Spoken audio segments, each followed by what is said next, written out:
Well, good afternoon. Welcome to this Wednesday edition of Wire to Wire. Hello from Horseshoe Indianapolis, alongside Racing Rachel. Hello. Track announcer John G. Dooley. Hello. 10 races on tap here today. Another beautiful day. Just a perfect summer day for racing here in the Hoosier State. Sunny 80s, main track fast, turf course firm, and that turf rail set at 24 feet. So looking forward to today's racing program. We've got 4 of the 10 races carded for the Caesars course on a good-looking day, getting ready to dive into the racing action here today, of course. What a wonderful, what did Steve call it today on the show, Steve Bick? What a treat, I think, is what he said. It's beautiful weather, wonderful car. There's some maidens on the grass that look so nice. Can't wait to talk about them. And we got Grace and Grass. So just a beautiful day going forward for our Wednesday card. 100%. And really quick, because we started the day here at Horseshoe Indianapolis, taking a moment of silence in memory of a Louisiana legend, Robbie Alvarado, 3 times won the Indiana Derby here in the Hoosier State. So he's won both our Indiana Oaks and our Indiana news, Derby. Yeah, that we learned, and 52. So Robbie Alvarado, rest in peace. Yeah, rest in peace. That's so sad. I just saw him at that golf outing that I did to raise money for Thoroughbred Aftercare. And I also told Steve this. I think what I loved the most about Robbie, obviously, was not as close to him as I was Cheyenne, but Robbie was, like, every time I saw him, I only did a few interviews with him. You know what I mean? It's not like we worked very closely together. Every time he saw me, hey Rachel, hey Rach, give me a hug, you know, mwah, what's up, see ya, and bye. And like he always was very nice to me. And he was one of my first interviews. It was like stakes interviews, Corey Lannery, and then it was Robbie on my first Indiana Derby that they let me do that. Great. And they made my job easy. I did not feel stupid at all. So wonderful man, and may he rest in peace. Taken too soon. Yeah, Sealand retired from racing, and Robbie, rest in peace. To echo those sentiments, it's been a tough stretch here, talking about Cheyenne and now Robbie Alvarado, both taken from us way too young. Right now here on Wire to Wire, it's time to pause as we go down to the Weather Authority, check in with Krista McEnany at Fox 59. Under sunny skies here today, so weather-wise, a real gem. Krista, how's the forecast for today's racing card here at Horseshoe Indianapolis? Another warm day out of the track with plenty of sunshine as we head through those late afternoon hours. We'll see more clouds increasing as we head into the late evening. By 8 o'clock, those temperatures drop down into the lower 80s. Primarily dry through the evening, but off in our northern counties late tonight, we'll see a few spotty showers developing. Enjoy the races. She did the weather for the spa. Krista is sporting the Saratoga colors today here on Wire to Wire at Horseshoe Indianapolis.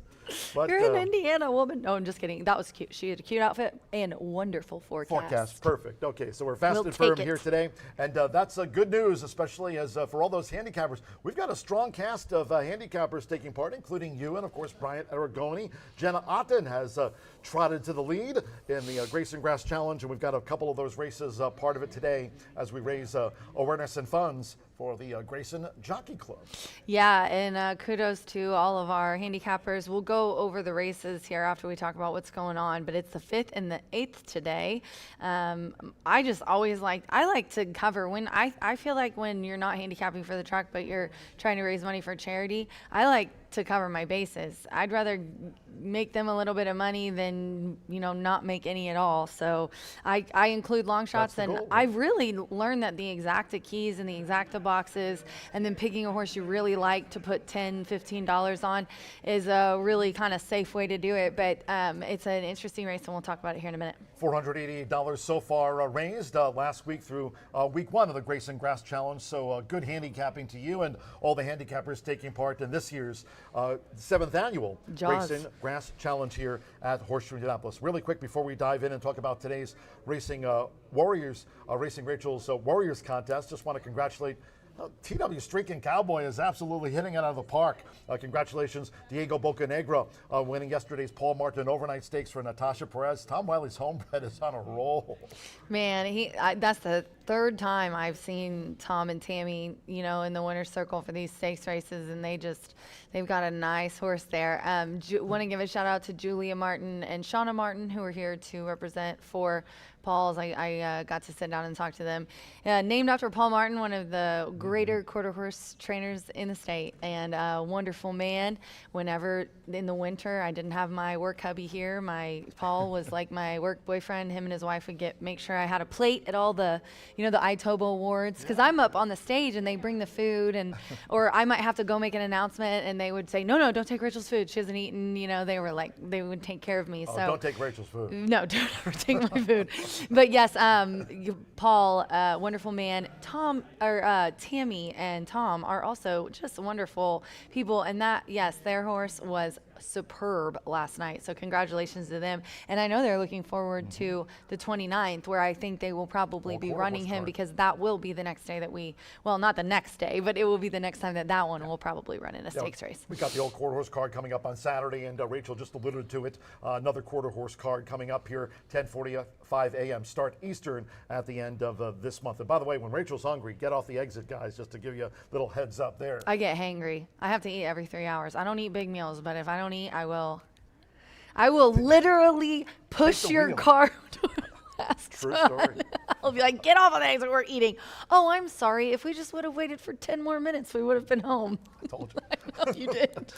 Congratulations as well after TW Streaking Cowboy took out the Paul Martin Overnight Stakes, won Apolitical Dash, won the Super Sprint, as Martha Clausen, our racing quarter horse. So she calls those 100-yard dash? The Super Sprint. The Super Sprint. And hope Martha's proud, by the way. I got the first 6 at the finish, so. You did? 6 in Dang, order. John, that's impressive. How fast were you talking? In 2 times speed?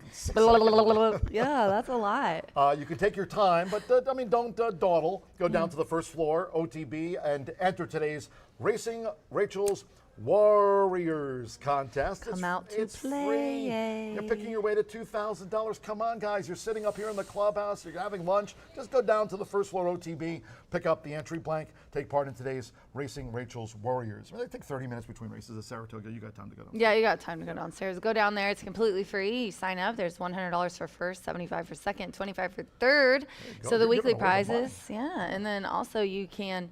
If you win one of the top spots each week, you get to play for that $2,000 finale. Speaking of Saratoga, it's a segue into tomorrow. The 50-cent cross-country Pick 5 returns, and we're a part of it right here at Horseshoe Indianapolis. Leg A and B, before the final 3 legs will be contested there at the Spa. 15% takeout on the wager, 50-cent minimum. Free pass performances. Take a shot. 50-cent cross-country Pick 5. You can check out those PPs. Not only, we got NYRA.com, and of course they're also on socials and also as well at NYRA Bet. Yes, be sure to check it out and go through the contest races. So it goes every other one, and I think it starts with New York, and then so it's a really fun wager, and it's going to be held tomorrow here at Horseshoe Indy in association with NYRA, the Spa, as she was promoting. I need that spa skirt, and then I need to go to New York. Good job, Krista McEnany. Thanks. I'll text Krista and see if I can borrow it. Yeah, I'll take Krista. Maybe her and I will go up there. Yeah, there you go. It's been a while. By the way, quarter horse racing, we mentioned Saturday coming up here with the 10:45 a.m. post time, and again at the end of the month. But speaking of quarter horse stakes action, we've got a couple of them tomorrow to wrap up our little 3-day stretch. So the 50-cent cross-country Pick 5, that for the handicapping here on Thursday to wrap up again Tuesday, Wednesday, and Thursday racing. Again, as we noted this week, we do have a Saturday card, but we've got the Horseshoe Indianapolis Classic and the Airborne Leader Overnight Stakes. That'll be the finale mañana. That's right. We have the $84,000 Horseshoe Indianapolis. That's in race 9, and then it's the third running of the $35,000 Airborne Leader Overnight Stakes as race 10. So be sure to join us tomorrow for some nice quarter horse action. I think Los Ponies is going to join us for one of our dates here coming up in August. Very excited to have Jose back aboard. He got really busy with FanDuel. He's helped us out a few years ago, and he got picked up by FanDuel and said, hey, man, I got Los Angeles, I got FanDuel, got all this stuff going on. And now that FanDuel's gone, I have swooped up some Jose Los Ponies. So very excited to see his picks on some of these dates coming up. But please join us tomorrow for a nice day to end with a couple of nice quarter horse stakes. By the way, we've got 4 of the 10 races today. Cardiff for the Caesars course, and the first of those in the $1 horseshoe hat trick all turf pick 3. That's the 5th, 8th, and 9th. And 2 of the 4, part of today's Grace and Grass Challenge, and you're a part of that. So what about your thoughts on that maiden turf sprint for the 2-year-old gals? This is how just like I told you guys, I like to take my top horses, whether it's 2 or 3, depending on, how big the field is, because we only have $50. And then I put those 2 in an exacta box with the rest of the field, hoping that we get, obviously, a second place finisher or the winner that will pay really well, because we're trying to raise the money to help our equine athletes. I went 10-8. So what I did was I put, this is a 2-year-old maiden, and it is for the girls. So 5 furlongs on the grass. Alexander Crispin is on the 4. None of the AEs drew in, so we've got an 11 horse field with the 9 out. Oh, it did? The 14 did draw in? Okay, I haven't scratched, my bad. So we do have a full field. That's excellent. That's why, Eric and I were wondering why it wasn't adding up. That's because it probably doesn't have the AE in yet. It probably has it as an 11 horse field. We figured it out. Eric was like, Rachel, you added this up wrong. And I was like, did I really? Because I do it on the app, because I'm not, like, you know what I mean? I've got a million things to do. I don't have time to add up how much my bets are. I'm not a genius like you guys are, where you're like, oh, that's 7 times 2, and then you have it twice, and blah, blah. I'm like, no, I'm putting it in the app to make sure I don't mess up. Eric as in VP or TV? VP. Yeah, Eric, Eric, and I want to give a shout out to Eric. I'm telling you, he puts in these bets, like him and Tammy put them in physically every day. So shout out to them. So yeah, anyway, I went 10-8 in my first. It is, these races are so tough. That's why I was like, I have to do a bet where I spread, because it just I'm praying that the 10 and the 8 win, and then after that I want like a 45-1 to win. So the 10, Yelena Israel Acevedo, Angel Serpa, and then the 8 I like as well in here, Hello Honey, a lot from Johnny Ortiz. That's right, honey. And he won yesterday. Now, what I have noticed over the years, and this is another one of those things that you probably couldn't combine a stat that would be worth for you to tell, but just from me watching, when Johnny wins a race here, it's consistently that he wins races for like about 2 weeks. I'm telling you guys, and it won't be every day. It might be like a second place here and a third place, and then he'll have a winner, and then next week he'll have a winner. And so definitely watch Johnny. He had a nice winner yesterday, and I think he's got a shot here today. And then in the interest of time, John, I'm just going to skip right to the 7th race real quick, because we got to get to the B block. 2-year-old maiden, another firework race. Now, I do have the AE scratch, but the 9's out of here. Will you double check for me real quick? And then, because I get the changes early and then I double. Yep. Okay. So I'm right on the 7th race. This is 5 furlongs on the dirt. And I did another kind of bet like I did. But this one, golly. I'm just going to talk to you about my top picks in here are 7-2-4. And I just really, really think Hard Zone for Kenan LaRose is going to run well today. Gabe Saez is running. The sire hits at 16%. And he's got that Tom Amos wisdom flowing through his veins. I got to talk to him last night. He was on Bick yesterday. And I like him because he's like me. He heard his dad wasn't a degenerate gambler. His mom wasn't a jockey. His dad wasn't a trainer. He just got out of college and got the job, which is exactly what happened to me. But anyway, so he seems to really have a zest for it. And I love when their young, hungry trainers come in. It's really exciting to watch them. So I'm rooting for him, and I think he's got a good shot with that sire percentage. So I've got 7-2-4, and I did the same thing. I put some of my top picks in a key box in that race as well to raise money. Shout out to all my people, Alexa, Jenna. I'm trying to think of people that are on the team that are doing it. Scott does it every year. Gene is a wonderful man. And we added Dan, but he's technically part of the team. J-Mac always knows what he's doing. Good handicappers. And now, good handicappers. lineup. You can skip the rest. Just throw it to B. Okay, and by the way, I went too far. Follow Observe that son of Mandaloon. That was a really nice looking Oh, win that was. yesterday. You tweeted that. Yes, that was a very nice. I need to remember to put. Freshman sire I meant Mandaloon. last night to put him in my stable mail. I forgot. Good looking winner yesterday under Manny Esquivel. We're going to take Virtual a stable. quick commercial break here on this Wednesday edition of Wire to Wire. We're skipping. Again, thanks to all of our sponsors. Sorry, baby Certainly B. don't follow us on socials as we're 27 minutes away from the first of the day. So we'll take a time out. Racing Rachel and I will step aside. We'll be back with the B block right after this.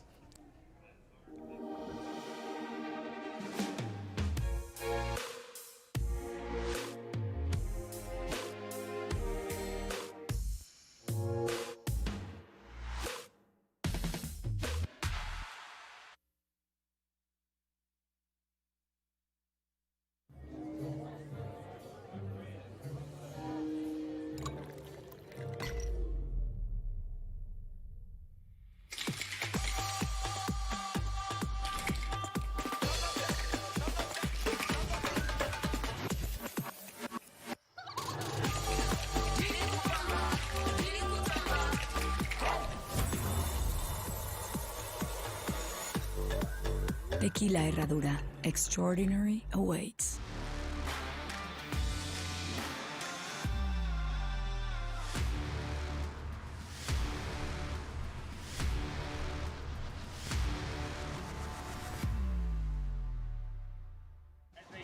When it comes to horse racing, you can never have too much information.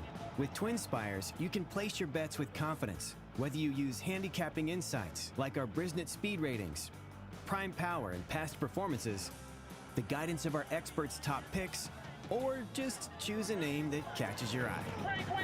Yes! No matter how you pick your horse, bet with Twin Spires. And now you can race to victory with Twin Spires tournaments.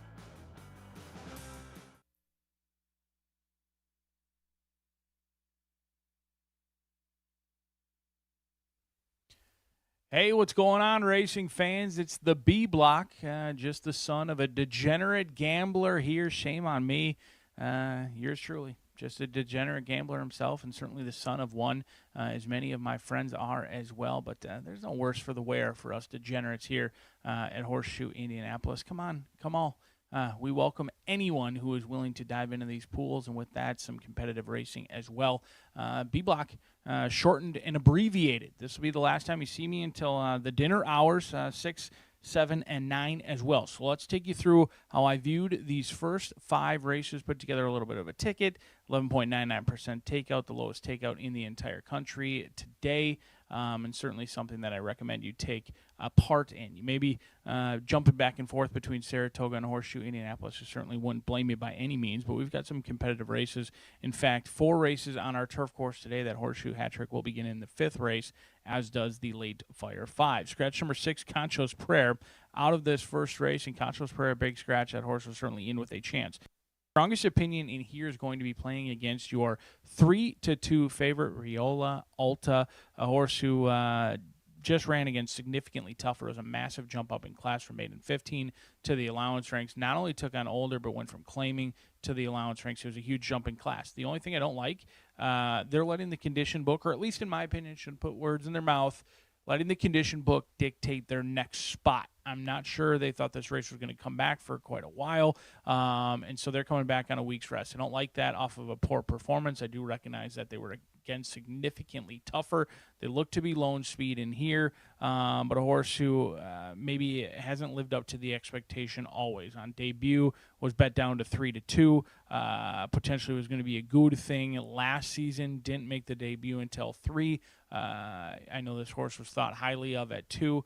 Didn't come back until 3. Went off at 3-2. Didn't run very well. Got away with some easy leads on June 16th and ran away and scored. I'm playing against your 3-2 favorite. I think this horse is potentially beatable in this spot. So I'll go 1, 2, 8, and 10. No strong opinions. Kind of going against what I typically would do. I know you've heard me talk about it. 5-year-olds. How about reiteration? 6 years old. But is a winner. Has won in the past. The numbers certainly fit. 1 for 23 at 6. That's a little bit pesky and hard to defend. And then you've got Slank, 1 for 31 as well. So I'm really going against what I typically would do. I just really don't believe Riola Alta is deserving of odds on in this spot off of a short rest as well. And so maybe the 5-year-old or the 6-year-old can get the elusive victory, or maybe I'll get mocked and ridiculed, as I deserve, on Twitter for using a 5 and a 6-year-old against my rules. Race 2, $1 minimum, pick 4 does kick off in here. 15% takeout, 6 furlongs, no scratches or changes to be reported. We're going to go 1 and 4 in here. I think Acosta Tambo hopefully gets Alberto Burgos going in the right direction. Things have been a little bit chilly for the Burgos team. They haven't gone his way over the past 30 days. He's 0 for 44 over the past month. That's not opinion. That's simply fact. 0 for 44. I think he is on the horse to beat in the 4 at 9-5 for Rogelio Labra. They did drop out rapidly last time out against a little bit tougher. They've been well spaced. I think the 4 could take some beating in here, but right and tight for Frank Lucarelli. Get Summer Pauly into the winner's circle potentially as well. Second start off the layoff, but a horse who loves to settle for second. 6 for 8. Again, I wouldn't blame you if you're playing against these two horses. I just couldn't figure out or navigate through or really have any justification for liking somebody else. I wouldn't blame you. If you like Raging Current, Carlos David takes over this horse, claim for $20,000. Didn't run very well first start off the claim, now gets a ton of class relief, and also didn't get bet. Uniquely went off at 4-1 for Dallas Stewart at the $20,000 ranks, and just a month later came back at a very similar class level, went off at 30-1. So make what you want of that. I'll use the 1 and the 4, but certainly I think this is a pick 5 and a pick 4 sequence with the horizontals that you can make cases that the favorites are potentially vulnerable. Am I going deep enough? That's yet to be seen. But hopefully Alberto Burgos gets that elusive first victory in the past month in race 2. We'll move along to the turf course for the first time of the day. One thing you're going to see throughout today's card is a lot of first-time starters, challenging races to navigate those first-time starters. Obviously, I think you could justify going significantly deeper if you want to go lighter in race 3. I opted to throw a bunch, as many as I could, at the dartboard in race 3. I'm going to spread out. I think a lot of these firsters could potentially be live. I think Hot Dog, Flying Dutchman breeding at 8-1. That's one that I want to monitor. The tote board, Brian Lynch does an excellent job, winning at 24% around the country. He is winless here this season. Jane Elliott is going to be aboard. They wanted to debut on the turf. Despite being rained off the turf, they still went off favored and were ultimately never involved in what looked to be a boat race chasing the sun. Just got a lead, never looked back, went 49-2 and 114-1, and the race was over and done with before you knew it. Hot Dog could jump up in a big way, but does go maiden special weight to maiden claiming in this race, but $40,000 certainly not anything too terribly low for the homebred in here. But we're going to spread out, try and catch a little bit of a price in the third race. There's really nothing to write home about. I didn't really love what I saw from the workouts from Gracie's Lake House, another horse who's likely going to be monitored on the tote board by yours truly, a 2-year-old filly who drew $55,000 at the Keeneland sale just last year, and now debuts for $40,000. Don't love that angle, but Doug O'Neill can certainly win a race at first asking. He does very nicely with first-time starters, as you can see over at the Del Mar meet. He's having himself quite the season over there. But we're going to throw as many as we can at the dartboard in race number 3, hopefully catch a price with some first-time starters, mixing with horses trying the turf for the first time. Race 4 originally and typically would kick off your late Fire 5. Thankfully, we have 9 thoroughbred races today, followed by one very nice quarter horse race. Martha's chomping at the bit to get at. So we'll kick off that late Fire 5 in the 5th race. We'll be back on the main track, crowning another maiden in race 4. 1 mile the distance, scratch number 1, Powerful Justice. We'll go 2, 4, 5, and 10 in here. Race that it's hard to truly fall in love with anybody. And I am, again, breaking my rules, so come at me. It is deserving. I am using not only a 5-year-old maiden, but a 6-year-old maiden. Somewhat embarrassing, hard and fast rules are put in place to be followed. And in this situation, I am just opting not to follow those. Sammy Bermudez, another guy similar to Alberto Burgos, who could certainly use a win. In this spot, I think he potentially gets it, but the horse is 6 years old, so make what you want of that. Bermudez slightly better than Alberto's been over the past month. He's 2 for 34, but this is a guy who's talented. To have 10 wins at this stage of the season is significantly a surprise.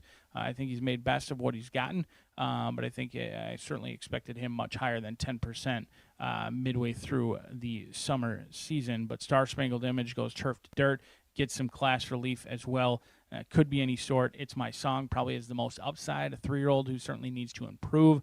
Rancho Monarca and Antonio Duran do win races like this a lot. Just a horse who didn't show a ton of improvement going maiden special weight to maiden, claiming that first time is usually the time that they jump up and run the biggest, and it just was not there for It's My Song.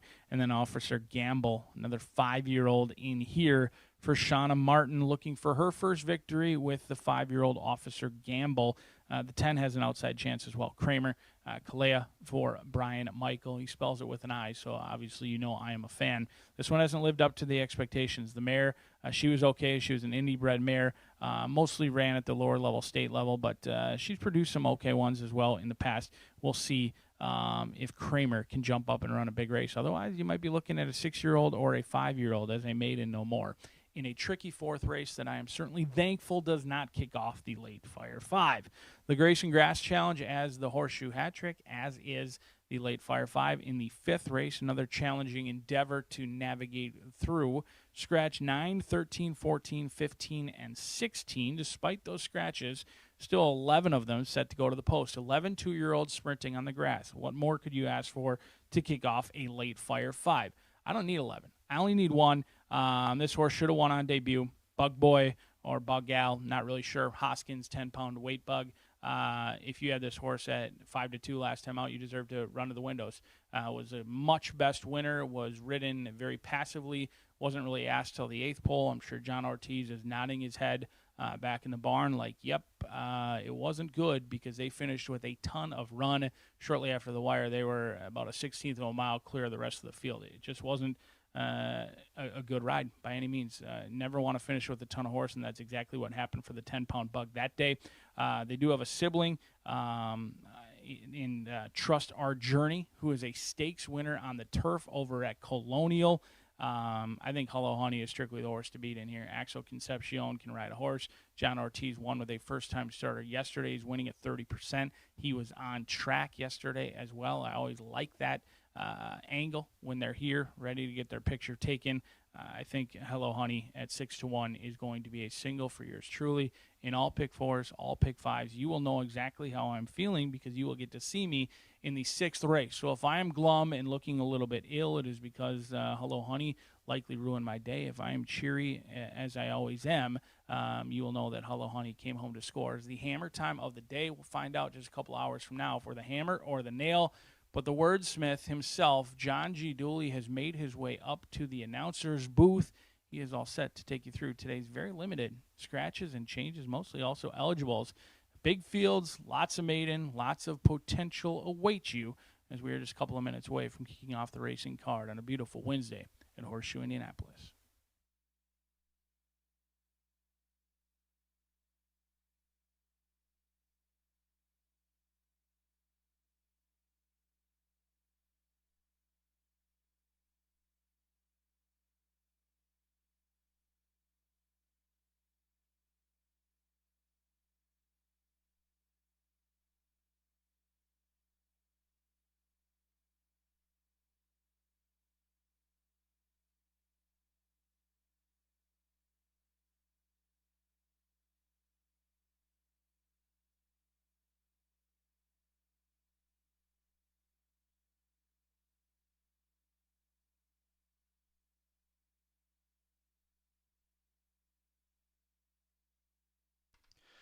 Good afternoon from Horseshoe Indianapolis.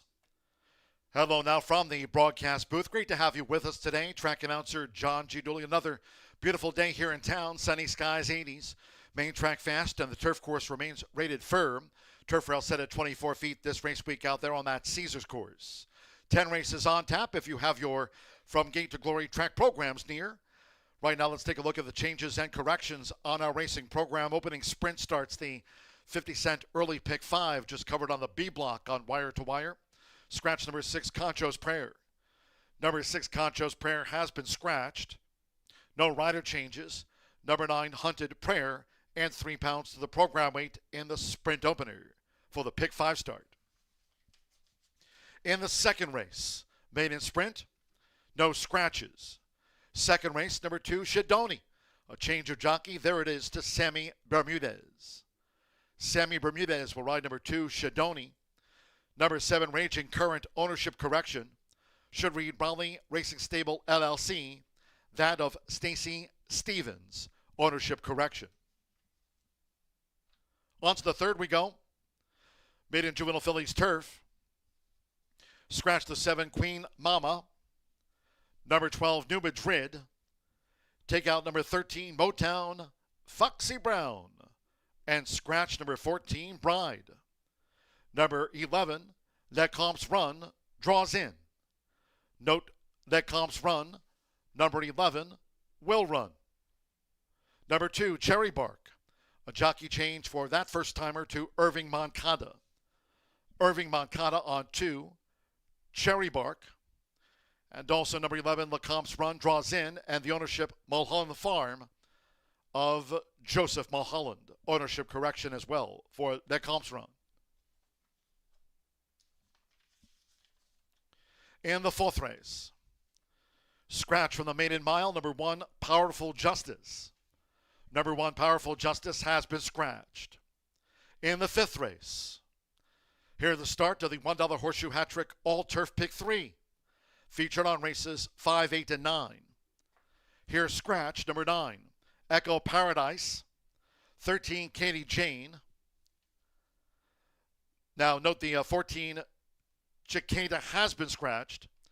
Take out 15, Bourbon and Beth, and the 16, Luministic. They're the scratches. Number 4, Jay-Z's Not Again, the jockey Alexander Crispin. Alexander Crispin rides for Jay-Z's Not Again in race 5. In the 6th race, take out number 7, Misty Moonsong. Number 7, Misty Moonsong scratched from the maiden sprint. On to the 7th race. Maiden Juvenile Dash here. Scratch 9, Amazing Max, and 13, Toledo Bend. Scratch the 9 and the number 13. Number 1, Mr. Grumpy Pants. Add 1 pound to the program weight on the number 1. Makes it 121. Race 8 of 10. In the Turf Mile. Scratch number 1, Busy Channel. Take out 13, Henry the Hank. And scratch 15, Moogie Sun. Here the number 14, Leave It to Kitten, draws in. Leave It to Kitten. The 14 will run. Scratch 1, 13, and the number 15 in the Turf Mile. In the 9th race, scratch from the Turf Sprint, the 1, Mondavilla. 4, Frontier Justice. Take out the 7, Multitask. Scratch 8, King Gerald. 9, Nobles. And scratch the 10, Goldwyn. No pentafecta wagering to be featured on the Turf Dash. Scratch 1, 4, 7, 8, 9, and the 10 from it. End of the 10th race, capping off the card with a quarter horse maiden juvenile dash. Overweights, the 1 Valiant Prankster plus 7. The 2 is plus a pound. 3 is plus 6. Make number 4 plus 4. Number 5, Toss and Back Time is 2 over. Make the 6 plus 5 pounds. 8, KLT, tell them separate. 4 pounds over the program weight there. Makes it 128 corrected. Also eligibles, there's a scratch of 11, He's a Clown. Those also eligibles, numbers 11 through the 14, all have been scratched. Sunny 80s. Main track fast. 4 of the 10, Carter for the turf course. Rated firm. Turf rail this week set at 24 feet. That portable rail up on the Caesars course at 24 feet. There's practical justice in the walking ring for the State Bred Sprint Opener. Starts the 50-cent early pick 5. Make it a great day with us here at Horseshoe Indianapolis.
Ladies and gentlemen, for information in the second race, maiden sprint on the card, race 2, number 6, Marketing Strategy, a program correction.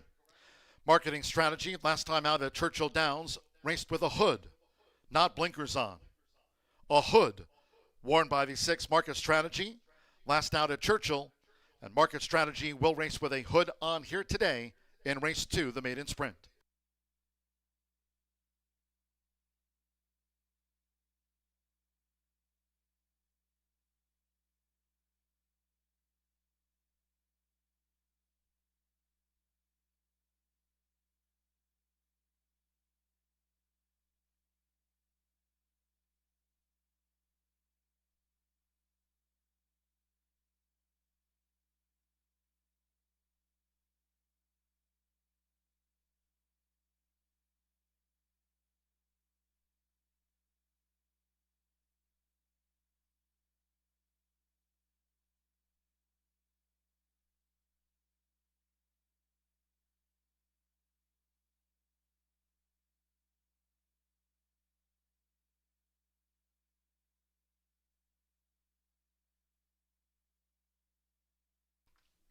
Horseshoe Indianapolis judge Brandy Bell with a call for riders up.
The horses stepping onto the track for the first race.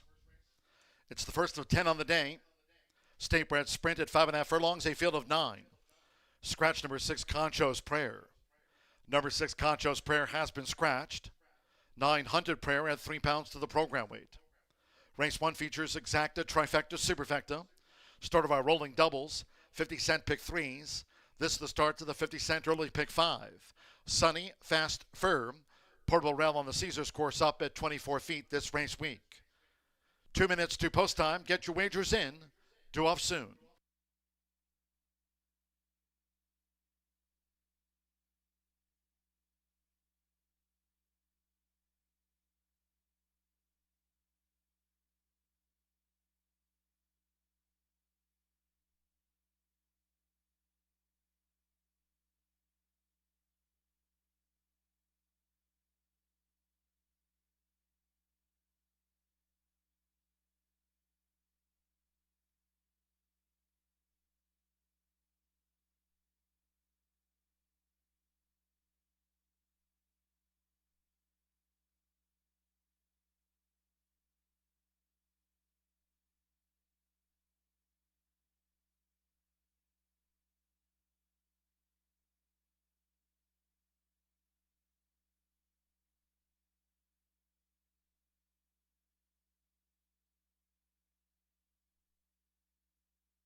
Lane scratch number 8, Slink.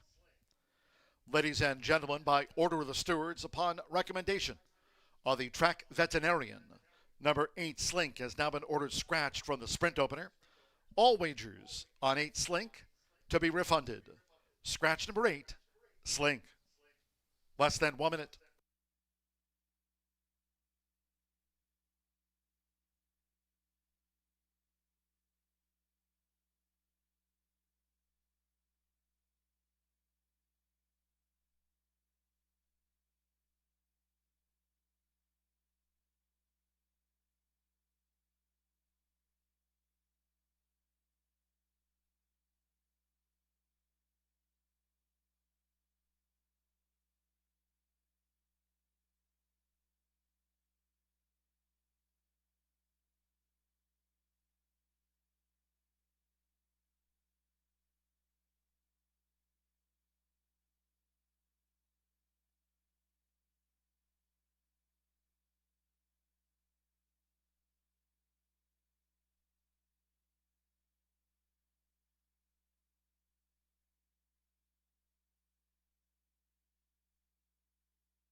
The horses are approaching the starting gate.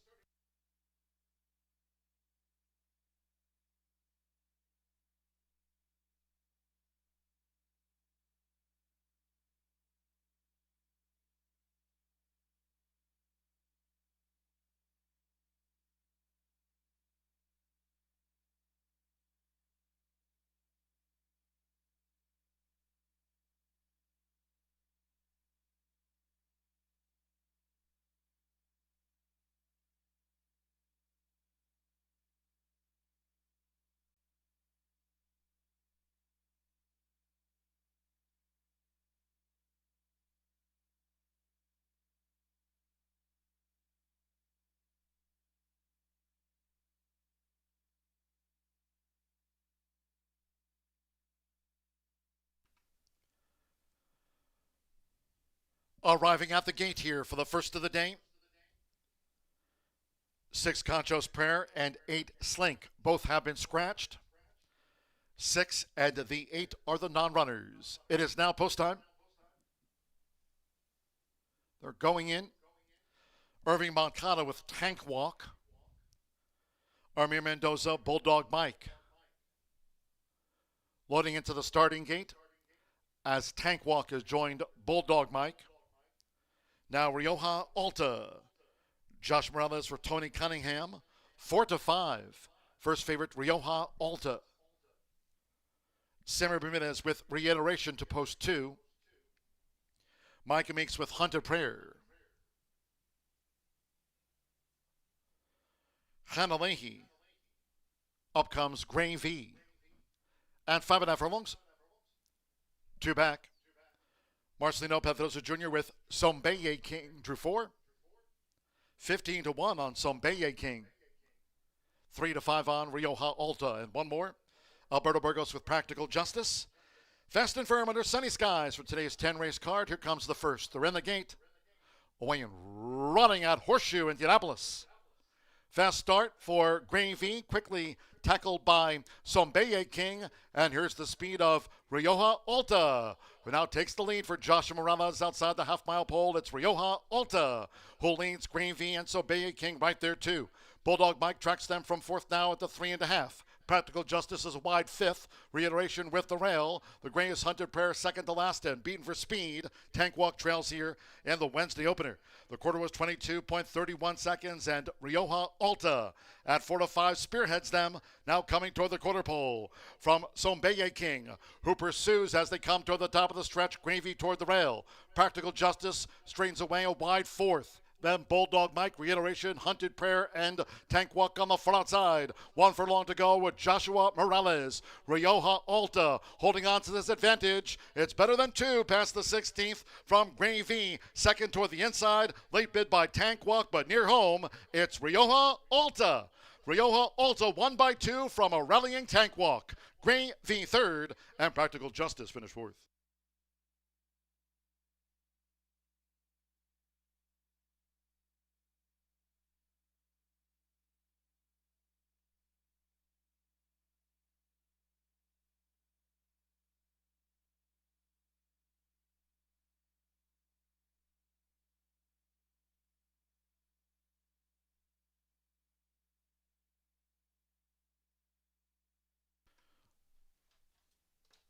$104.87 unofficial. There it is in frame now, 71310 unofficial. First number 7, Rioja Alta at 4-5. At 8-1, the 1, Tank Walk was second. Number 3, Gravy, 8-1 third. And 10, Practical Justice at 5-1 was fourth. Hold all tickets until official. The first favorite home to start the early pick 5 off. Rioja Alta. Joshua Morales for Tony Cunningham. Pamela Brickley Hans, homebred. It's Rioja Alta in the first of the day.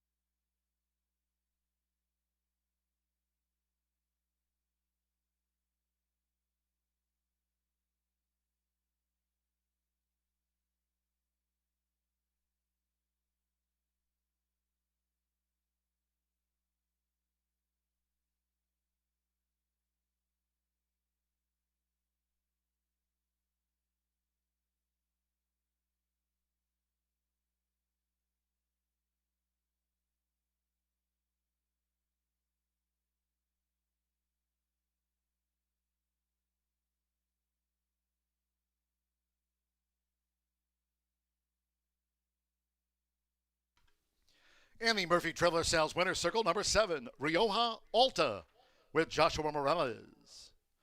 Rioja Alta, 3-year-old chestnut gelding by Sombeye. And of the Uncle Mo mare, Ethel G. Tony Cunningham trains for breeder and owner Pamela Brickley Hahn. Horseshoe Indianapolis congratulates the winning connections of Rioja Alta. 7-1 exacta paid out $16.60.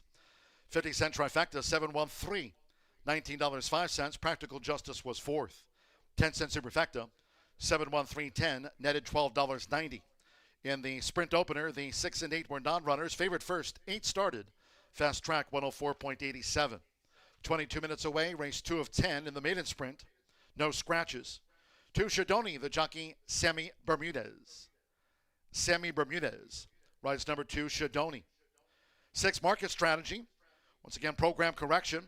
Were a hood last time out when racing under the Twin Spires. No blinkers. Last time out and today, Market Strategy races with a hood. 7 Raging Current, ownership correction. Ownership should read for Raging Current, Raleigh Racing Stable LLC of Stacy Stevens. Ownership correction there. All 7 run in the maiden. Exacta, trifecta, superfecta. The start of another rolling double, pick 3, and here the $1 early pick 4 on the maiden. Fast and firm, post time 2:43 in all cases if you can. Throughout the card, please do try to make your Horseshoe Indianapolis selections and wagers today early. Thank you. Coming up in a moment, our first race replay of the sprint. Hope you had a bet on Rioja Alta.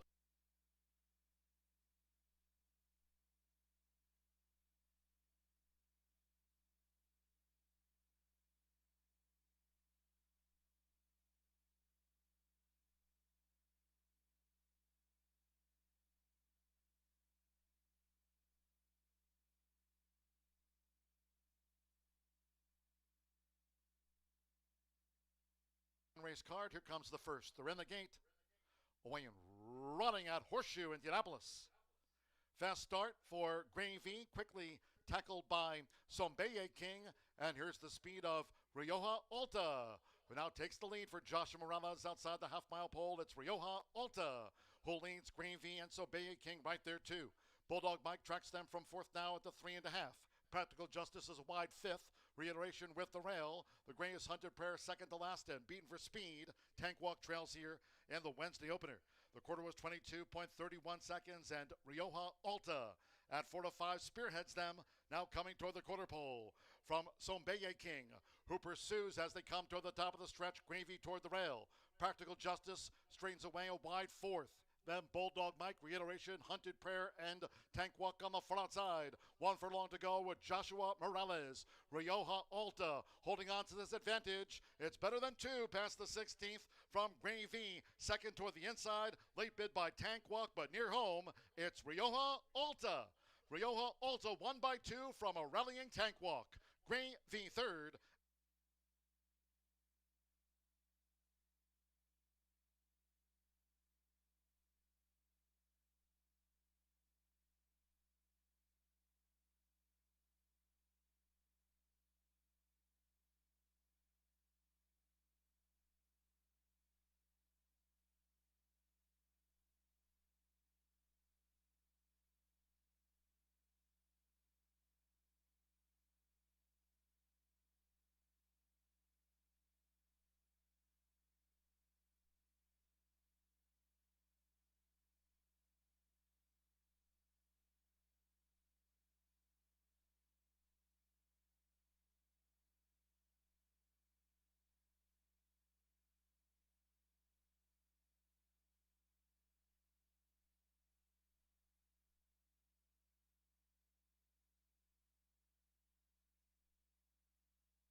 11 minutes to the second race here at Horseshoe Indianapolis, and this race is a maiden claiming for 20,000. We were at such really nice maiden races today. I'm pretty excited about them, and we're gonna start here in this race with a 7-horse field.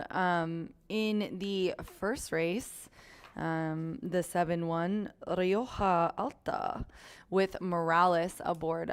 Joshua Morales, just what a talented young rider, and he was riding in that race for Mr. Tony Cunningham and Tony C. What is really has had a really nice quarter horse year, as he's gotten 1,000 wins, and now he's obviously keeping up the success in the thoroughbreds. Let's start here with the 1. Now 7-5 now. They were co-favorites when I started at 2-1, but they've moved over to the 7. Don't blame them. I'm just going to give a little bit of an edge to the 1, right and tight. Summer Polly riding exceptionally well here. She is riding for Frank Lucarelli. It says that the rail post is winning at 20%, and I think it's sprinting dirt. What I really like to see is more early inside speed sprinting, and that's not the case with the 1. As you can see, this horse has run well on the front end, but does tuck in a couple lengths behind the pace and presses. I like that. I think that I would prefer a little bit of early speed, a little bit more early speed, but has shown it. I think is a very capable 3-year-old filly. She's by Maximum Security. The dam is by Medaglio d'Oro. She's ran 8 times, and she just loves second. She's been second 6 of her 8 times. But my thinking right now, and normally, if you follow along with me, that does weigh with me.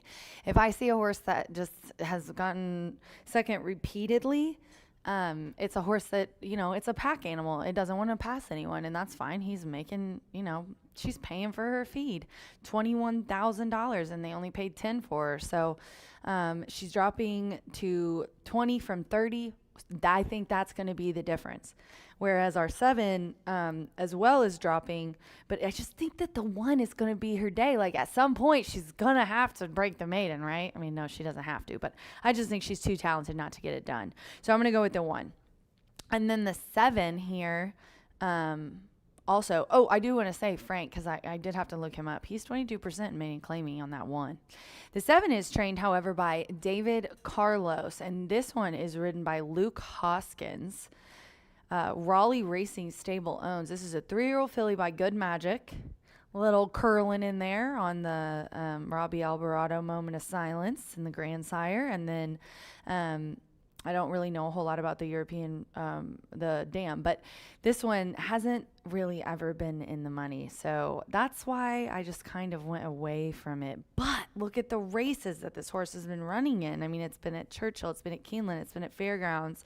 Most recently got a really wide trip in that June 20th start in a maiden claiming for 30. But this horse has put up an okay speed figure of 74 in the past at a higher class. So I like the bullet work on July 26th.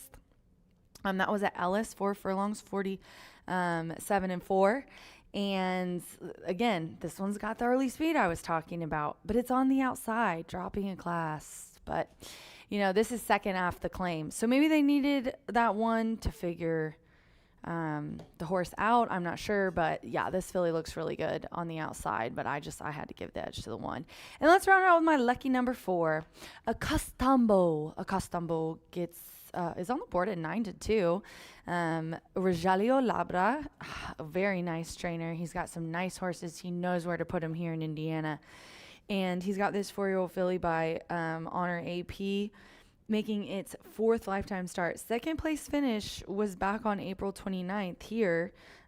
This is the horse that has ran all of its races on Indiana dirt, got moved over to Rogelio's barn, and I think this one has comparable numbers and that nice 70 after getting checked, just in a maiden claiming for 12.5. It was impressive. However, this is, a maiden claiming for 30. Just ran in a maiden claiming for 30 on June 13th and ended up 5th, beating 4 lengths. So the drop-in class, obviously. And then the freshing, it's not a super long one, 53 days, and they put in a bullet work. I like that pattern a lot. So 174 for me in the second race, or 6 minutes to race 2 here at Horseshoe Indianapolis. Good luck.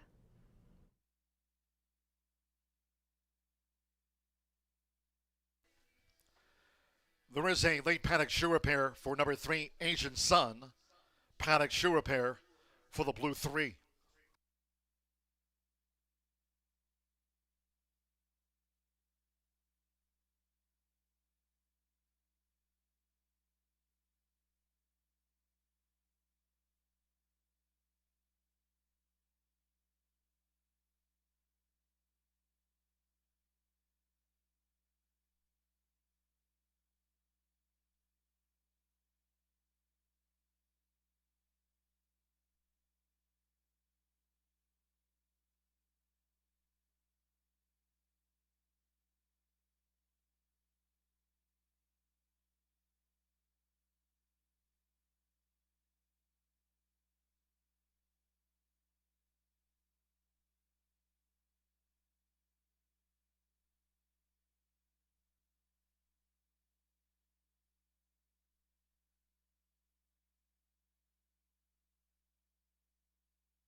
Number 3, Asian Sun, has now been scratched here from the maiden sprint.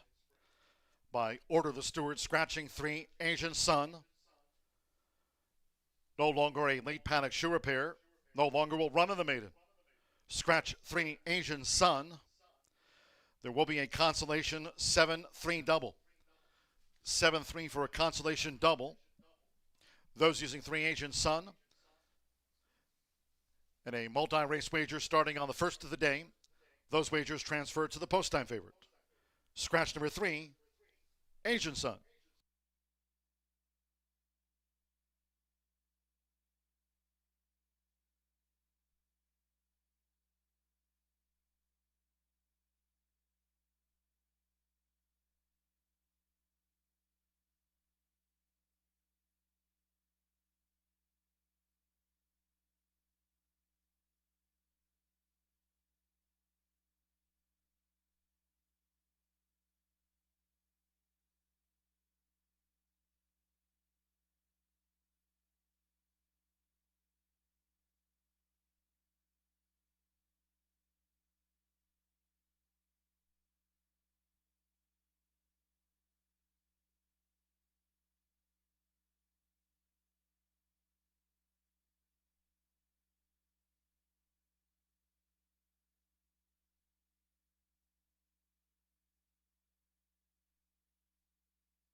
The horses stepping onto the track now for the second race.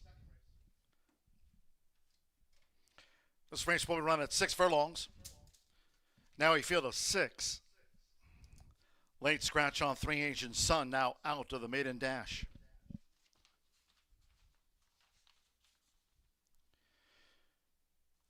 Number 2, Shadoni, the jockey. Sammy Bermudez rides the 2, Shadoni. 6, Market Strategy. Rode a hood last time out at Churchill Downs. Races with a hood here in the maiden, the 6, Market Strategy. 7, Raging Current. Ownership, Raleigh Racing Stable, LLC, that of Stacy Stevens, the ownership. Exacta, Trifecta, Superfecta. Double pick 3 starts at the $1 early pick 4. Scratch 3 Asian Sun.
making an equipment and adjustment down at the start for Super Pashi.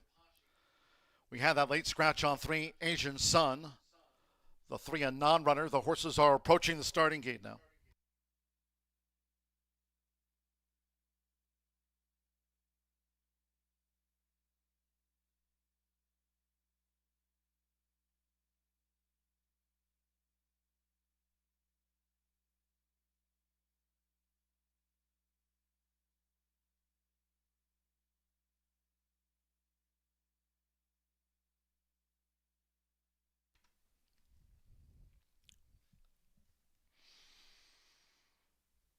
The horses have reached the starting gate. It is now post time. Loading in front of starter Oscar Kilos. Summer Pauly with right and tight. The first of 6 to move into the starting gate. We had a late scratch on 3, Asian Sun.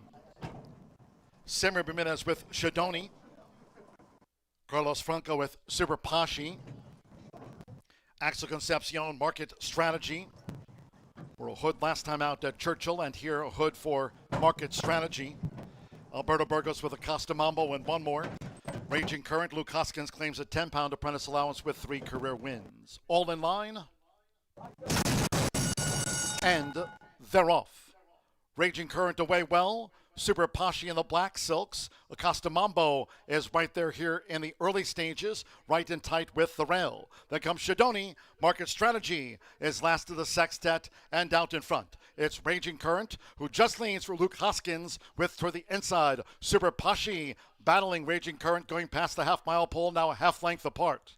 They're 4 lengths clear from Acosta Mambo, who tracks them from 3rd, 1 more to Shadoni in 4th. Right and tight, being asked to pick up, well out from home by Summer Pauly, and into the hands of Axel Concepcion. Market Strategy remains last of the 6. The quarter was just a tick under 23, with inside 3 furlongs to go.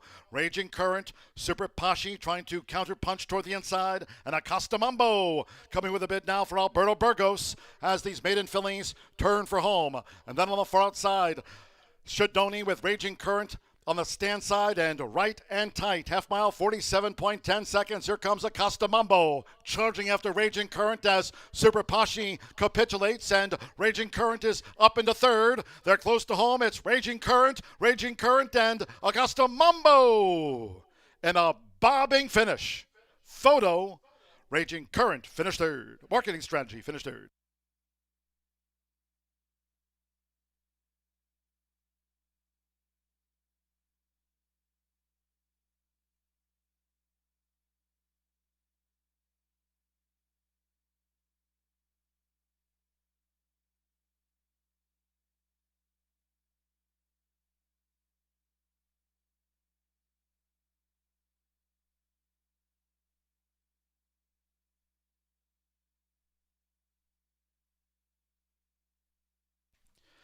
$111.81 after the maiden filly sprint. $111.81. This is a photo finish. On the bob, Market Strategy was back in 3rd. 111.81, Super Pashi and Shadoni. We're standing by for the judge's verdict. It's a win photo. Right and tight will be last in the maiden. Stand by for the order.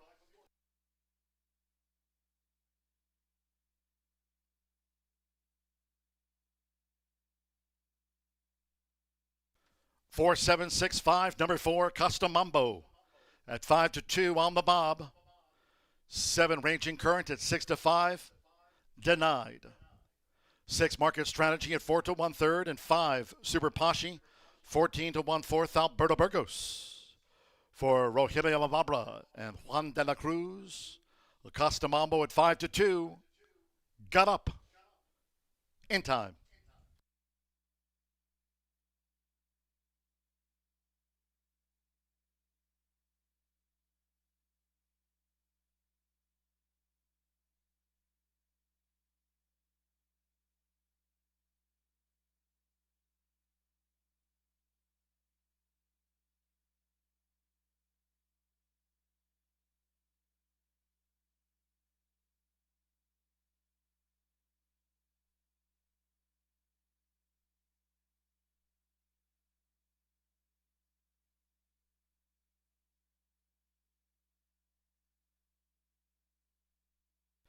Returning to the Murphy Trailer Sales winner circle number 4, Acosta Mambo, with Alberto Burgos winning the bob. It's official. Acosta Mambo is a 4-year-old made filly by Honor AP. At a free money by Street Sense. Rogelio del Mambo trains for Juan de la Cruz. Horseshoe Indianapolis congratulates the winning connections of Acosta Mambo.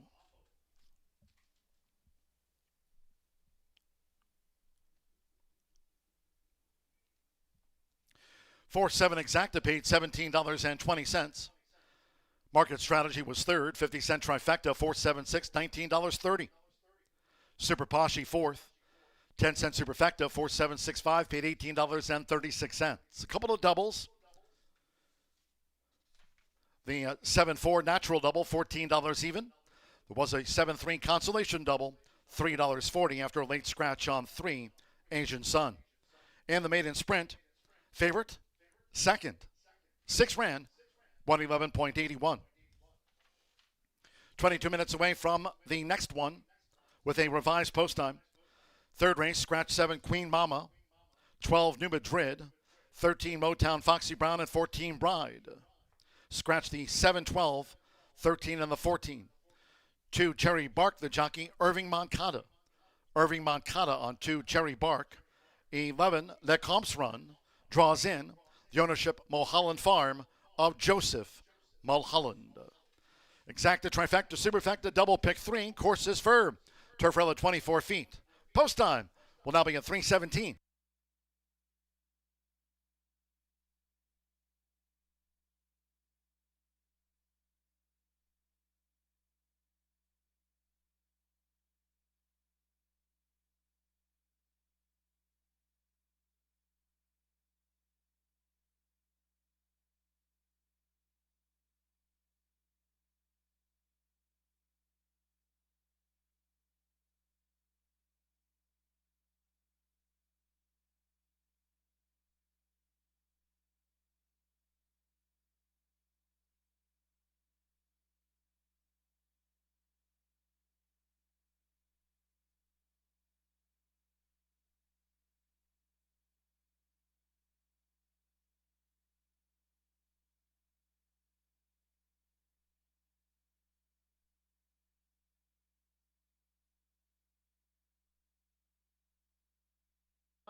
And they're off.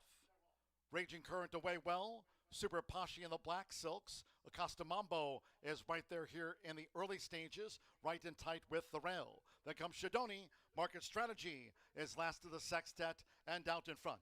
It's Raging Current, who just leans for Luke Hoskins with toward the inside. Super Pashy battling Raging Current going past the half-mile pole, now a half length apart. They're 4 lengths clear from Acosta Mambo, who tracks them from third, one more to Shadoni in fourth. Right and tight, being asked to pick up, well out from home by Summer Pauly, and into the hands of Axel Concepcion. Market Strategy remains last of the 6. The quarter was just a tick under 23, with inside 3 furlongs to go. Raging Current, Super Pashy trying to counter-punch toward the inside, and Acosta Mambo coming with a bid now for Alberto Burgos as these maiden fillies turn for home. And then on the far outside, Shadoni with Raging Current on the stand side and right and tight. Half mile, 47.10 seconds. Here comes Acosta Mambo charging after Raging Current as Super Pashy capitulates, and Raging Current is up into third. They're close to home. It's Raging Current, and Acosta Mambo in a bobbing finish. Photo.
8 minutes to race 3 here at Horseshoe Indianapolis. And this is another one of those really, really fun maiden events that we have today. The 5th race is a nice maiden special weight on the grass, and then the 8th as well, which are included in our Grace at Grass challenge. Very excited about those. But let's talk about the 3rd race, which is a 2-year-old maiden claiming for $40,000.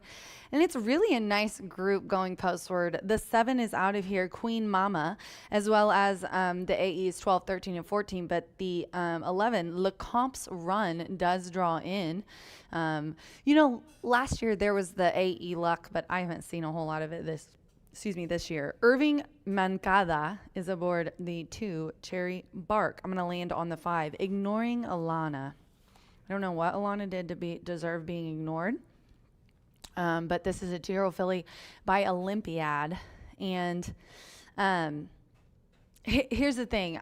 These kind of fillies, she comes out in her debut and runs, it was a 10-horse field, so we're going to go with even 4th, even though it was by over 5 lengths. This horse ran 5 furlongs on the grass on the debut July 8th here in Indiana. I love that. Ducky was aboard. Get Adam Biscuitza today. And the Biscuit, honestly, really, when he comes in to ride, you have got to, he's a wonderful, obviously very talented jockey, but when he comes to Indiana, I always take note, and he's 18% win clip, 61% in the money. So he's on live horses. It's very, very likely that Adam will be involved in here early.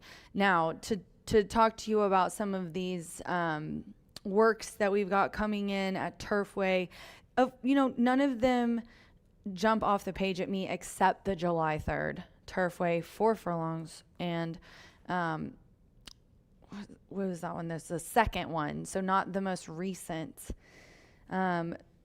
try here. Oh, I'm sorry, that is actually Capabilities work pattern. Sorry, there's scratches here, so they kind of threw me off there.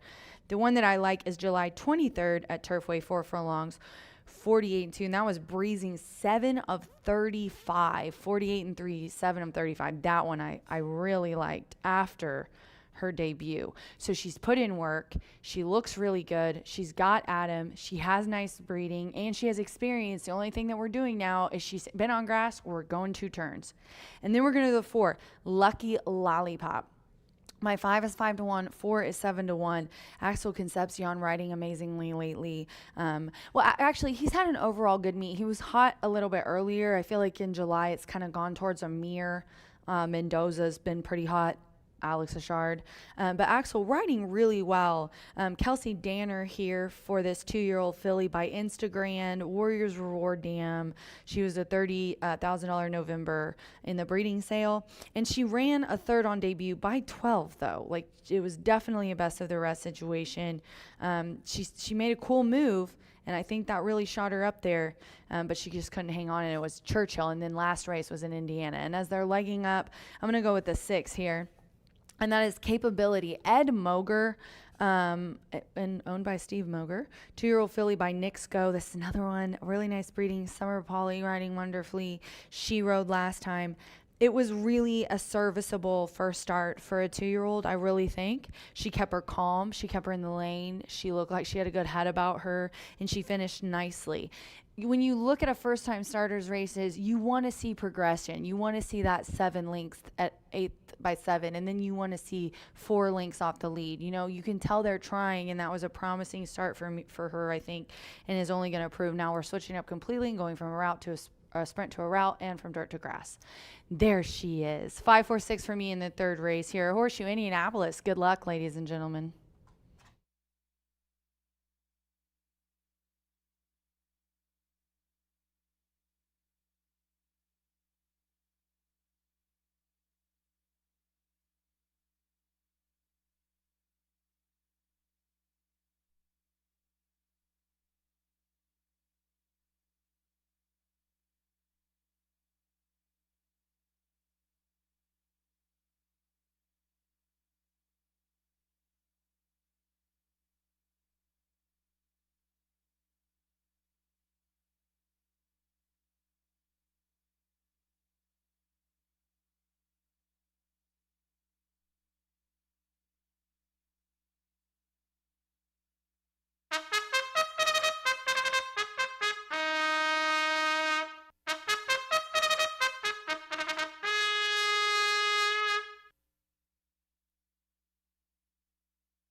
Stepping onto the track now for the third race.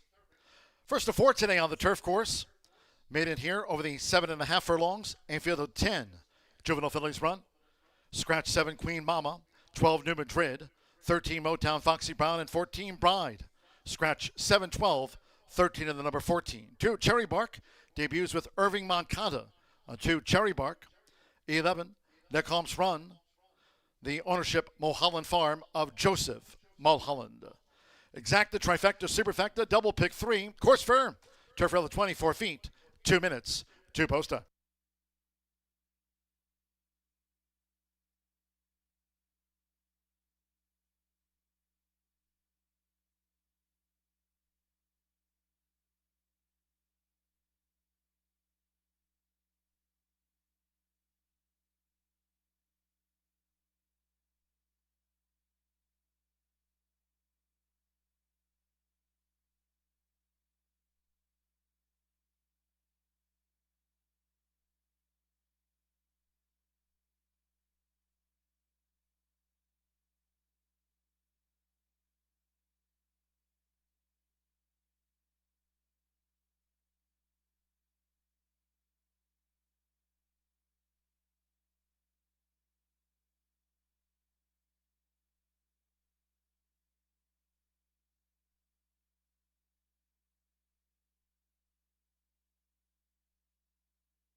For the first of 4 times here at Horseshoe Indianapolis today, crossing over to the turf course, mid-interior fillies on approach. for the 7.5 furlong start.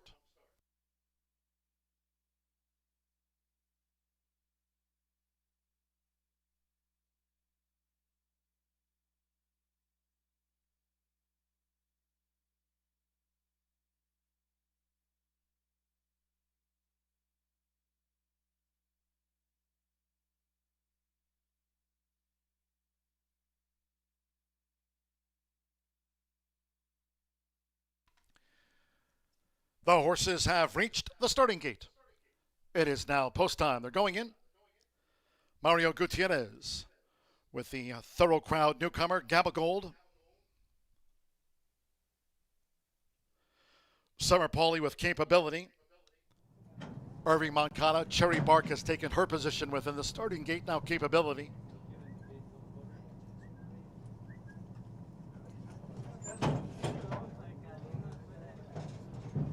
William Anton Giorgi III, Gracie's Lake House, makes her bow here at 7.5 furlongs. Jane Elliott partners Hot Dog. Now Axel Concepcion with Lucky Lollipop drew 4. Course here firm, around the 24 feet this week. Lucky Lollipop.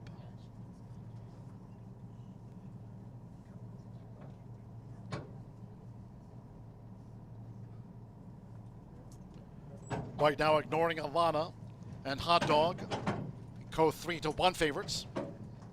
Adam Beschizza with ignoring Alana to post 5. 2 back. Armir Mendoza with Cocky. Dodo core beliefs here is Cocky.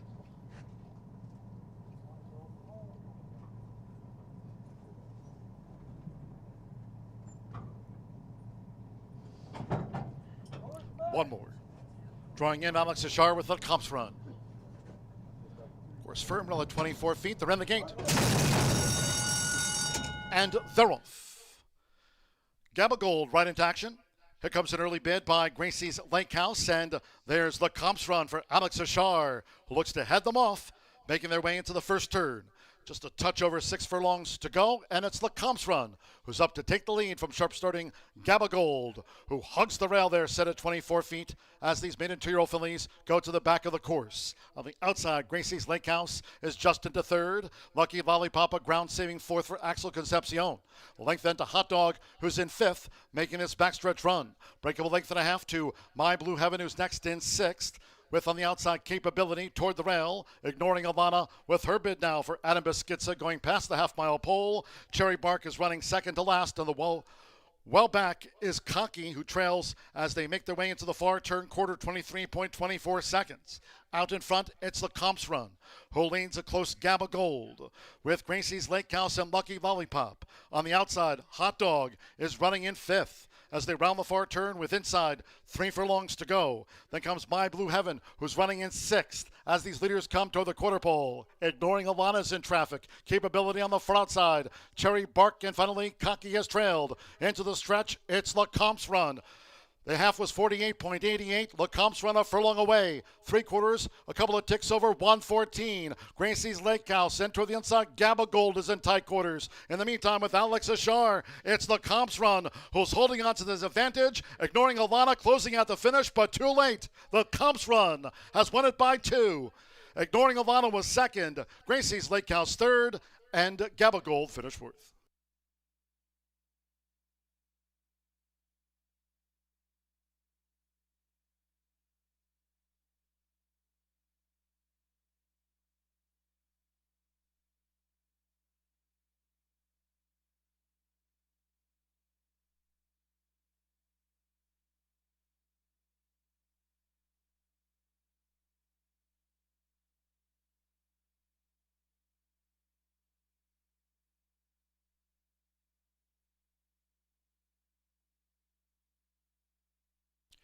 $133.79 after the maiden 2-year-old fillies turf. 15-1 on 11, the Comps Run. First. We're standing by for the full run order from the judges. Alex Ashar for John Ennis. Mulholland Farms, daughter of Tom's d'Etat. The Comps Run, ignoring Alana. Gracie's Lake House, and Gabba Gold. My Blue Heaven, Lucky Lollipop. They were among the next home here in the maiden juvenile fillies turf. It's gone to Lecomte's Run at second asking. A 15-1 winner.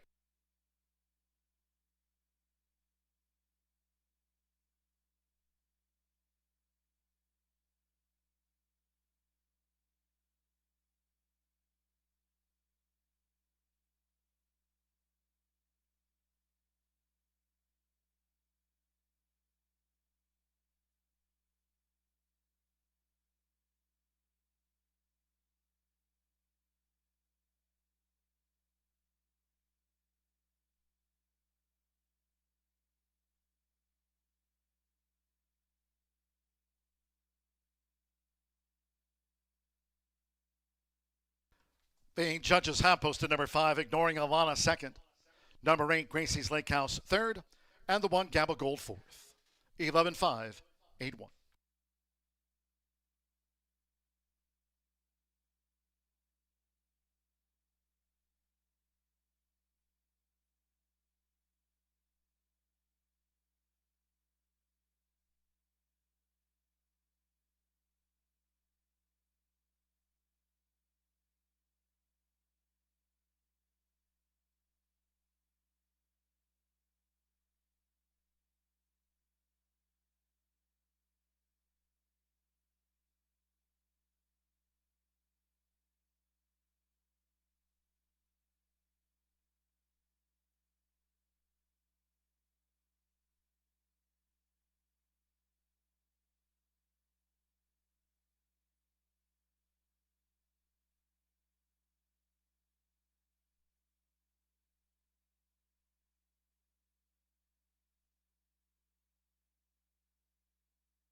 Result official.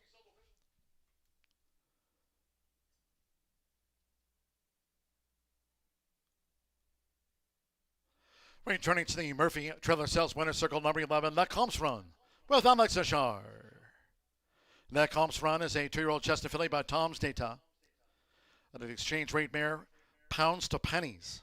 John Innes trains for Joseph Mulholland's Mulholland Farms. Horseshoe Indianapolis congratulates the winning connections of Lecomte's Run.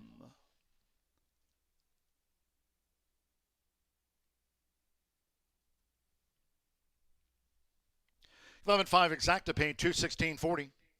50-cent trifecta $11.58 $374.20. 40-11 double $145.60.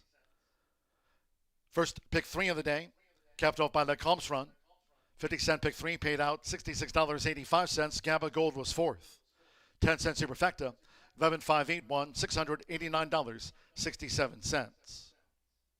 10 ran 133.79 seconds for turf rail at 24 feet. Fourth race maiden mile, scratch 1 Powerful Justice. 1 Powerful Justice has been scratched.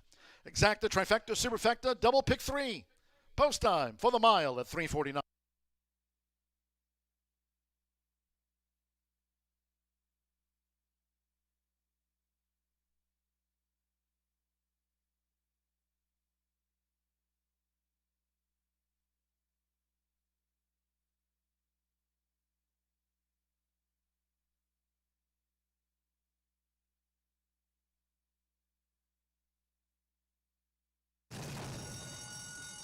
And they're off. Gabba Gold right into action. Here comes an early bid by Gracie's Lake House, and there's Lecomte's Run for Alex Ashar, who looks to head them off, making their way into the first turn. Just a touch over 6 furlongs to go, and it's Lecomte's Run, who's up to take the lead from sharp starting Gabba Gold, who hugs the rail there, set at 24 feet, as these maiden 2-year-old fillies go to the back of the course. On the outside, Gracie's Lake House is just into third. Lucky Lollipop, a ground-saving fourth for Axel Concepcion.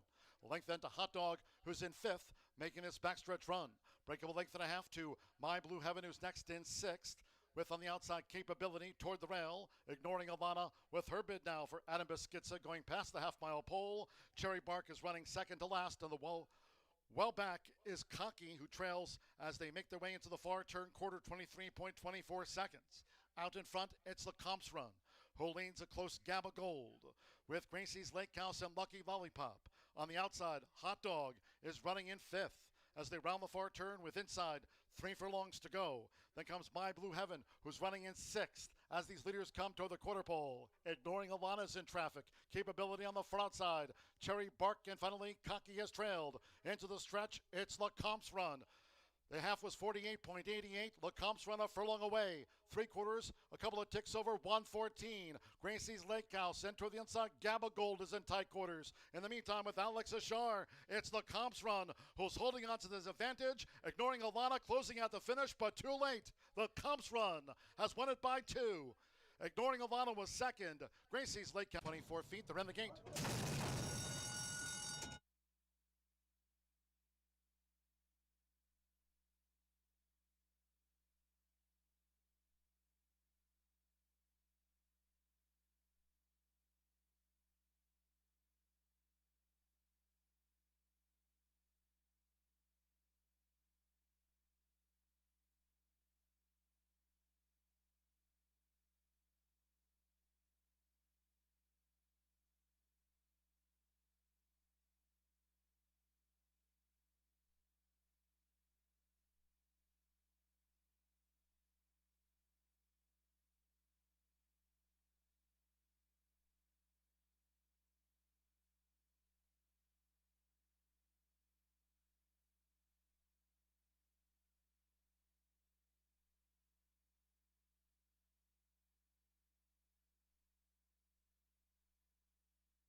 Horseshoe Indianapolis fans, be sure to check out our brand new gift shop. Open now, right there on the first floor, beside the program stand here at Horseshoe Indianapolis. Pick up a souvenir of your day at the races. Great to have you with us. Stop in, check it out. The gift shop, open now, first floor, at Horseshoe Indianapolis.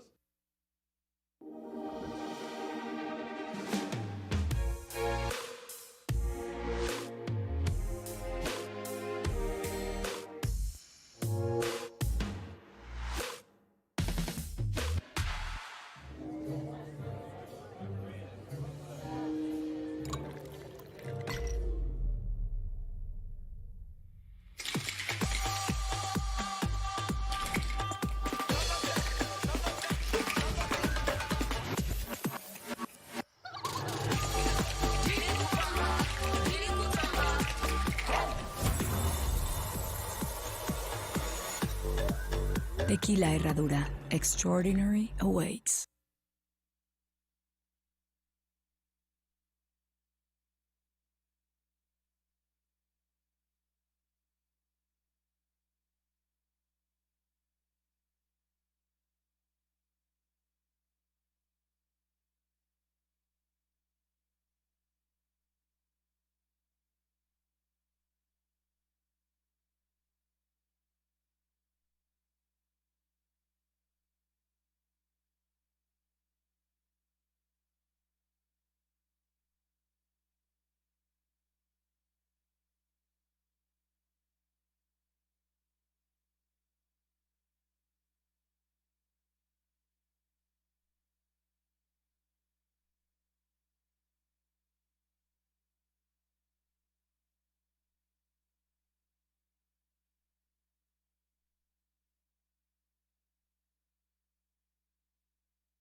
They're making a paddock shoe repair for number 6, Senior Justice, ahead of the maiden mile. Paddock shoe repair being made for the number 6.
Nine minutes to the fourth race here at Horseshoe Indianapolis, and woo, Alex Achard, $32 horse, very, very nice. LeCompte there looked wonderful.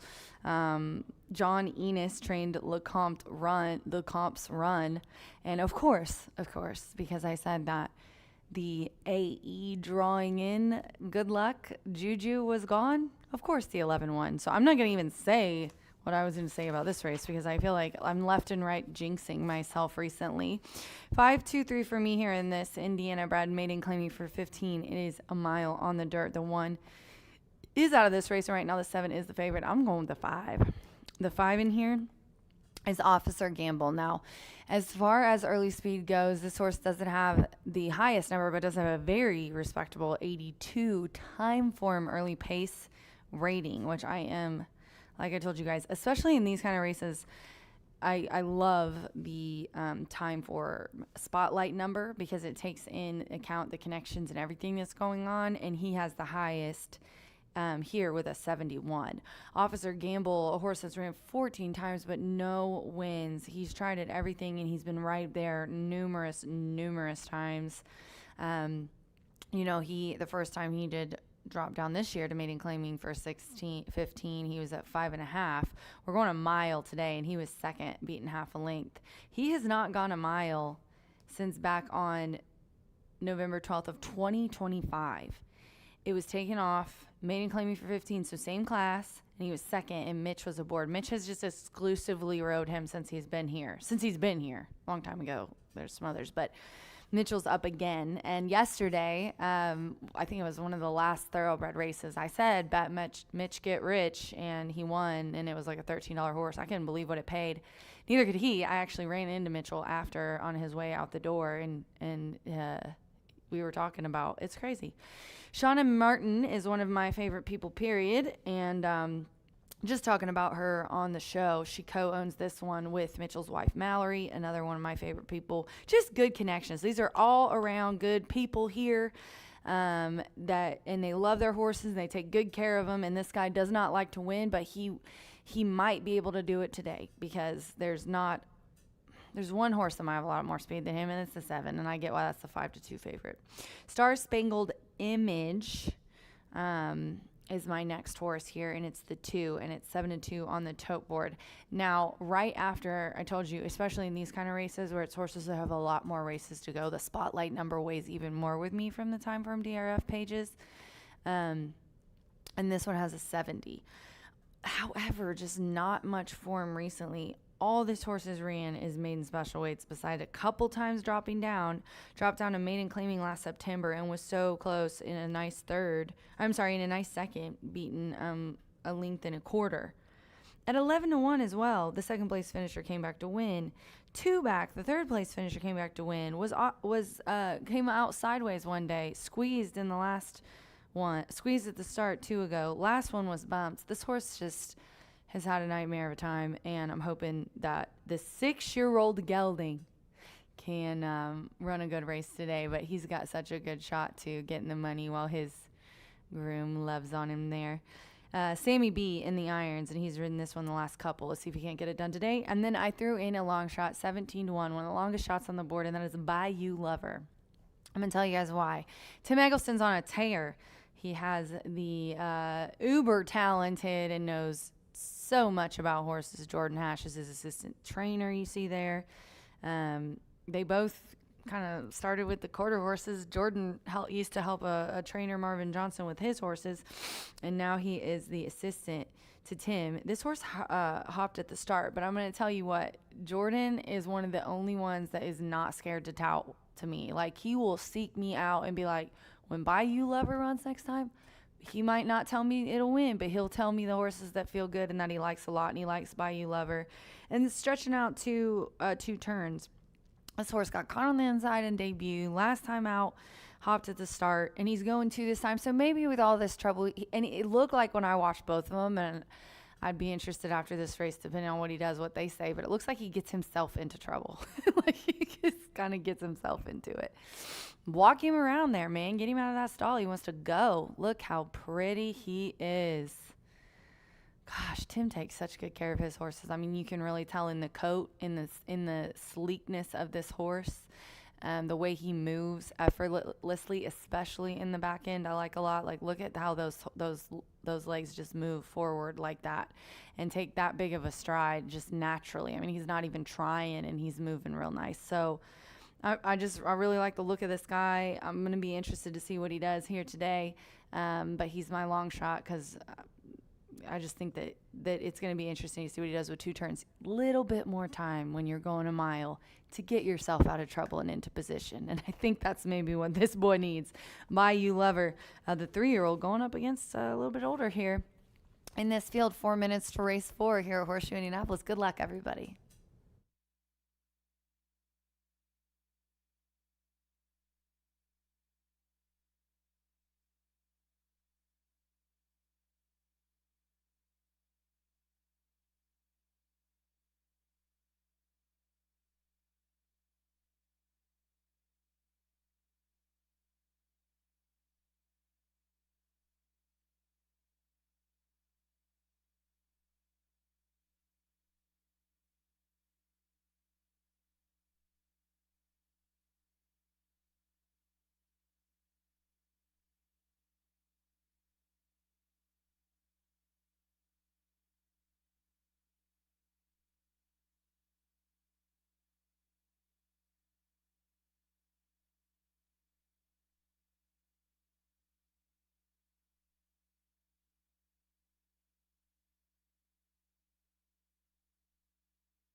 The horses stepping onto the track now for race 4. Maiden Mile, a field of 9. 9 to run. Scratch 1, Powerful Justice. Number 1, Powerful Justice has been scratched from the race card. Exacta, Trifecta, Superfecta, Pick 3 wagering featured. Due off.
The horses are approaching the starting gate.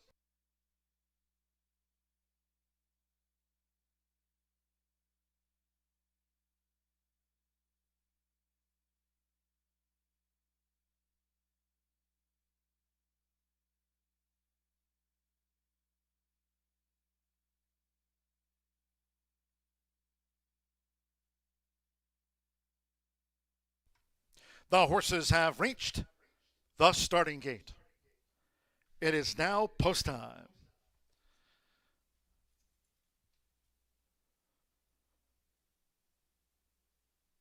They're moving into the starting gate.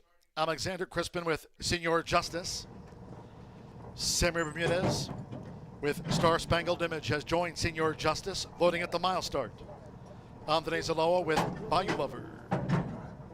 Jose Gutierrez, partners Eyes on Andy, went it well. Ronnie Prescott with It's My Song. Now Turbo Man, Alberto Burgos has a win on the card. Mitchell Merle with Officer Gamble. Just a couple in the back. Joseph Beamer with Spiteful Hero. One more for this maiden mile. Andres Calleja with Kramer. Fourth of 10 on the day from Horseshoe Indianapolis. They're in the gate. They're off. Officer Gamble out to an alert start. It's My Song going for an early bid. Toward the inside is Bayou Lover. Ranging up both Eyes on Andy, and Turbo Man is trying to cross and clear them for Alberto Burgos, and does. It's Turbo Man who takes the top at the 6.5 and has established an early 3.5 length advantage on It's My Song, who follows the leader, Mitchell Merle and Officer Gamble, third upon settling by 3, Eyes on Andy running in fourth by 2. Then toward the inside comes Bayou Lover, making this backstretch run. Star Spangled Image in between horses, and Spiteful Hero is running wide. And then comes Senor Justice, another that's out deep on the track, and Kramer trails. The quarter was 24.43 seconds. Turbo Man at 10-1 leads the maiden mile as they go past the half mile. It's Turbo Man still to track down from It's My Song, and on the outside, Officer Gamble. Half mile, 49.01. Eyes on Andy is running in fourth. Star Spangled Image fifth, but hard pressed to 3 out. And then to the inside comes Bayou Lover, followed on the far outside as they round the far turn by Senor Justice. In between horses, Kramer's picked a few of them up, and Spiteful Heroes drop back to last. At the quarter pole, it's Turbo Man narrowly. Eyes on Andy. Right there, Officer Gamble. It's My Song under pressure toward the rail. Into the stretch. 3/4, 1 minute 13.78 seconds. Turbo Man trying to gut it out for one more furlong. And Turbo Man hangs left under pressure, but is holding them at bay. Coming past the 16th from Officer Gamble and Eyes on Andy. Star Spangled Image is now fourth, with Alberto Burgos. Turbo Man a 10-1 winner by 4. Officer Gamble was second, Eyes on Andy third, then Star Spangled Image, and Kramer was next.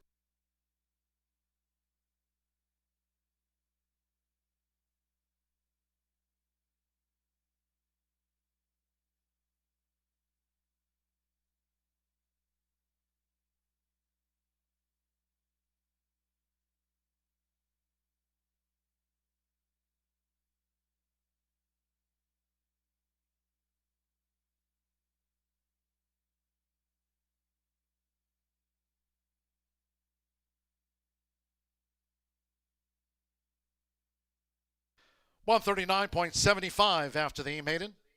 8.572 unofficial. 8 Turbo Man. 10-1 first, number 5 Officer Gamble. 2-1 second, the 7th Eyes on Andy at 5-1 third, and 2 Star Spangled Image at 2-1 fourth. Alberto Burgos, a couple of wins on the card. Here for Stephen Fosdick, the son of Turbo Compressor. It's Turbo Man, a 10-1 maiden mile winner.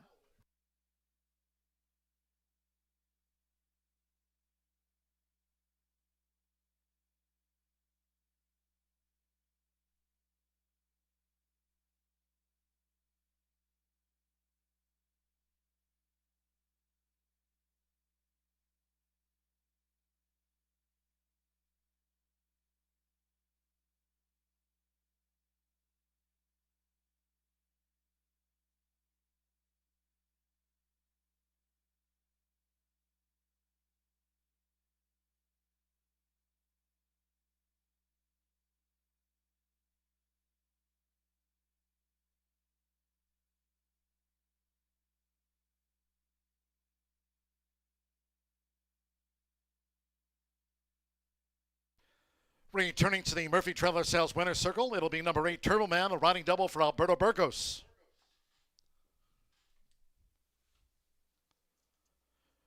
Turbo Man is a 4-year-old bank gelding by Turbo Compressor.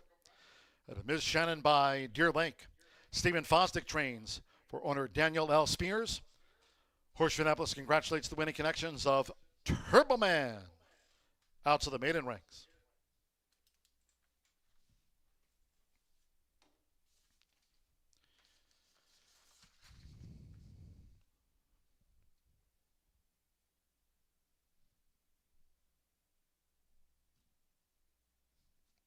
It's official. 8-5 exacta paid $70 even. 50-cent trifecta, 857, $102.55. 11-8 double, $583.60 for the double. Turbo Man capping off a pick 3 featured on the card. Races 2, 3, and 4. 4, 11, 8. Netted $625.55. Star Spangled Image was 4th. 10-cent superfecta. 8572 paid $41.57. 9 ran, 139.75. 21 minutes of race 5. Made into Juvenile Phillies Turf Sprint. From the next, scratch 9, Echo Paradise. 13, Katie Jane. 14, Chiquiada. 15, Bourbon and Beth. And the 16, Luministic. Scratch 9, 13 through the number 16. All have been scratched. 4, Jay-Z's Not Again, the jockey Alexander Crispin. Alexander Crispin rides 4. Jay-Z's Not Again. Exacta trifecta superfecta. Double pick 3. Start to the 50-cent late pick 5. First leg of the $1 Horseshoe Hat-Trick All Turf Pick 3 featured on the day. Races 5, 8, and 9 for the Horseshoe Hat-Trick All Turf Pick 3. 15% takeout on the dollar minimum wager. Post time 421.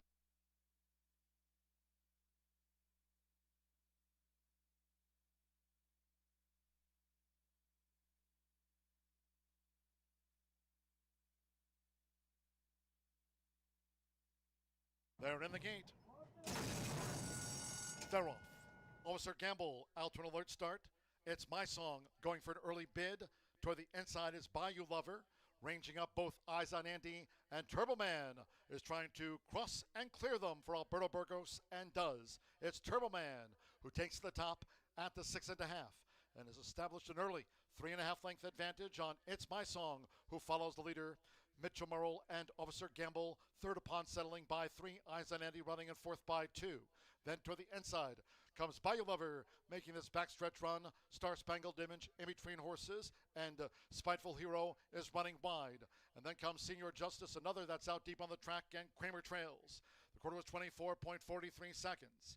Turbo Man at 10-1 leads the maiden mile as they go past the half mile. It's Turbo Man still to track down from It's My Song, and on the outside, Officer Gamble. Half mile, 49.01. Eyes on Andy is running in fourth. Star Spangled Image fifth, but hard pressed to 3 out. And then to the inside comes Bayou Lover, followed on the far outside as they round the far turn by Senior Justice. In between horses, Kramer's picked a few of them up, and Spiteful Heroes drop back to last. At the quarter pole, it's Turbo Man narrowly. Eyes on Andy. Right there, Officer Gamble. It's My Song under pressure toward the rail. Into the stretch. 3/4, 1 minute 13.78 seconds. Turbo Man trying to gut it out for one more furlong. And Turbo Man hangs left under pressure, but is holding them at bay. Coming past the 16th from Officer Gamble and Eyes on Andy. Star Spangled Image is now fourth with Alberto Burgos. Turbo Man, a 10-1 winner by 4. Officer Gamble was second, Eyes on Andy third, then Star Spangled Image, and Kramer was next.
Race 5 at Horseshoe Indy today is a maiden race for 2-year-old fillies, spanning 5 furlongs on the turf. The track condition is firm, which generally favors horses with speed. This race's pace type is considered general, meaning it doesn't strongly favor any specific running style. Horses with good early speed and spotlight ratings might have an advantage. Number 11, High Class Broad. Come in from Candace and dropping down in class. Sprinting on turf for the first time. With an early pace rating of 90, she's got strong early speed capability. Number 7, Rebelka. She is making her 4th lifetime start. She's never ran on turf, but she has been a close second in 2 of those 4 races. Also shows strong early speed with a rating of 88. Number 1 measurement. Top jock Marcelino Pedroza is in the irons today, making his turf debut but dropping down in class and also coming from Kentucky. Has a solid early pace rating of 87. Good luck in race 5 today at Horseshoe Indianapolis.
The horses call posted now for the 5th race.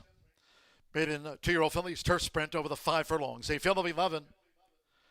Scratch 9, Echo Paradise. 13, Katie Jane. 14, Chiquiada.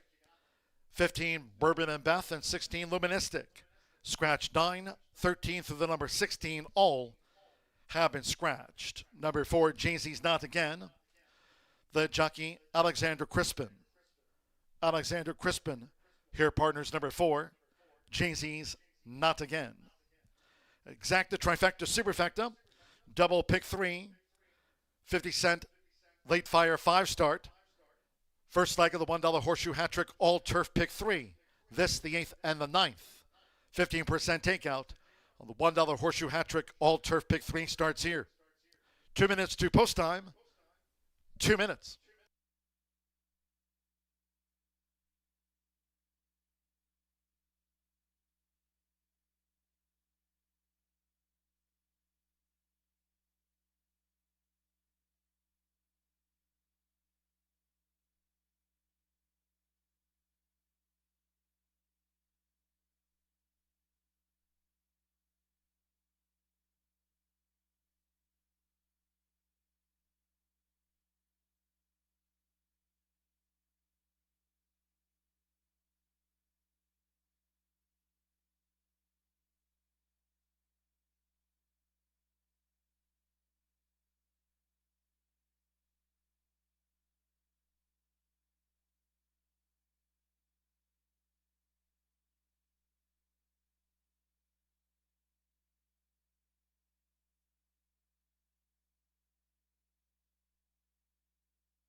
We're less than 1 minute away from post time.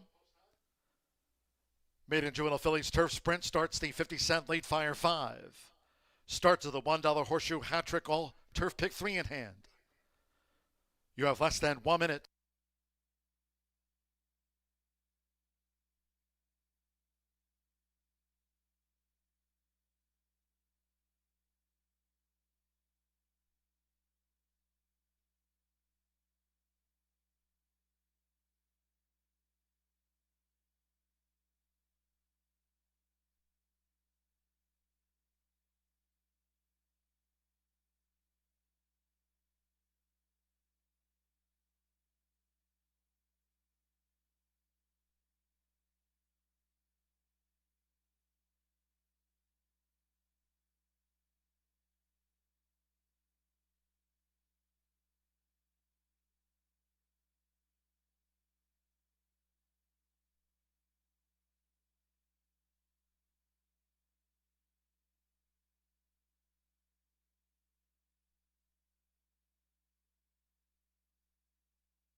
For a second time today here, crossing over to the turf course at Horseshoe Indianapolis near the sprint start.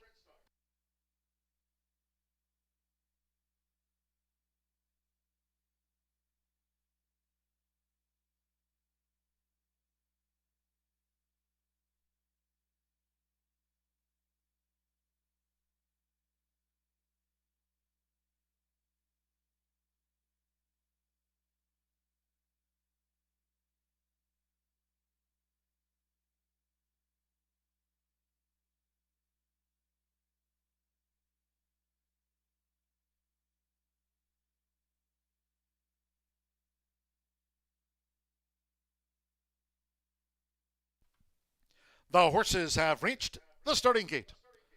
It is now post time. They're going in. Marcelino Pethosa Jr., measurement first loaded.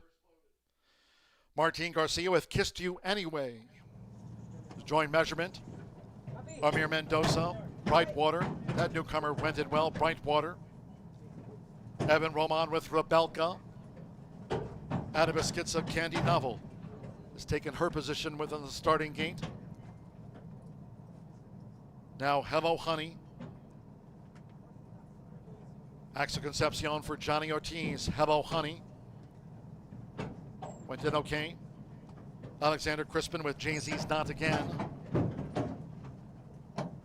Angel Serpa with Yalina. Brad Korn. Juan Machado for Wayne Catalano. Brad Korn went in well. Just a couple in the back. Carlos Franco with High Class Broad. Over the 5 furlongs. Course firm, turf rail at 24 feet here this week at Horseshoe Indianapolis. Under sunny skies for this Wednesday card. High Class Broad. So stand by. One more. Jane Elliott Partners, Dicey Riley. For the newcomers. Comes the 5th of the day. All in line. They're off and sprinting. And Rebelka was fast away, along with Yelena going for an early push on the outside. It's Rebelka. And the grain just leads the way from Yelena, who's right with her. Toward the inside, Brightwater running in third and showing tactical pace to track with Hello Honey and the Black Silks running in fourth. Measurement in the purple cap with the rail. Jay-Z's Not Again is next as they dash into the far turn that way. It's a break of 4 more. To Breadcorn, who holds the rail on the outside of Breadcorn as they round the far turn. Kissed You Anyway in the gold with the white cap after Kissed You Anyway coming toward the quarter pole.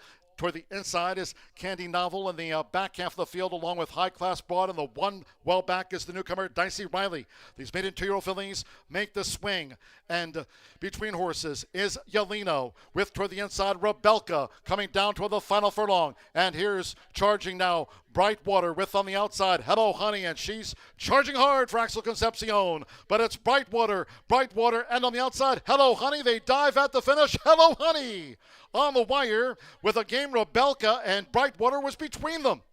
Breadcorn finished back and forth.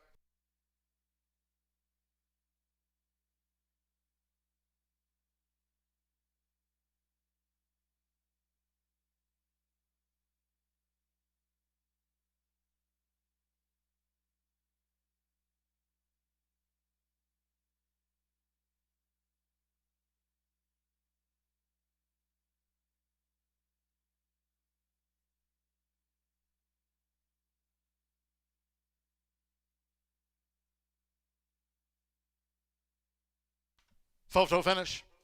58.29 seconds after the maiden juvenile fillies turf sprint. 58.29. It's up to the judges.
8725 posted. Number 8, Hello Honey. 6-1 first. 7, Rebelka. 11-1 second. Game effort in the maiden. 2, Brightwater. 6-1 third. One of the 4 newcomers. And number 5, Breadcorn. That first time starter at 7-2 getting into the frame. It's Hello Honey. Axel Concepcion for Johnny Ortiz. Palm Beach Racing 5 LLC. Hello Honey at second asking was 6-1.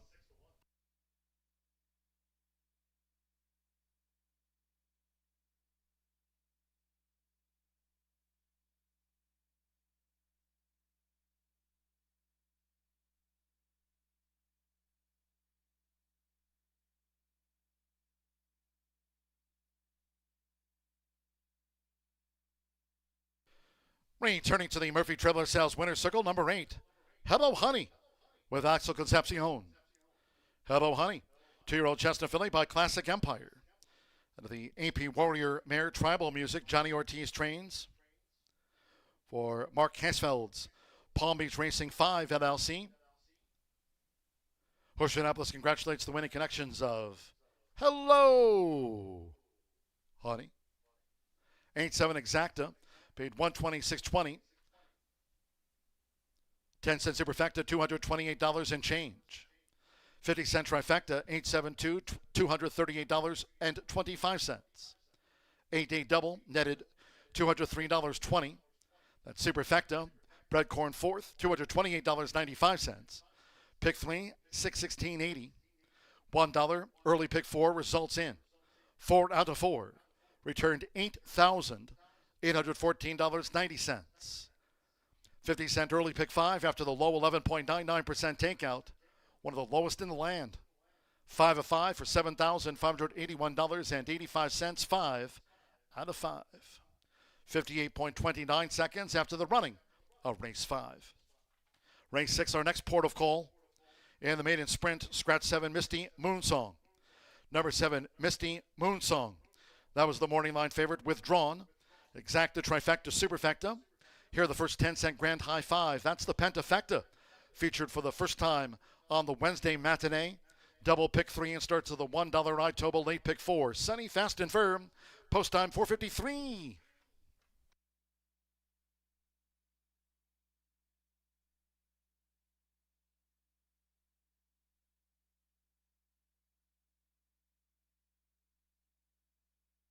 All in line.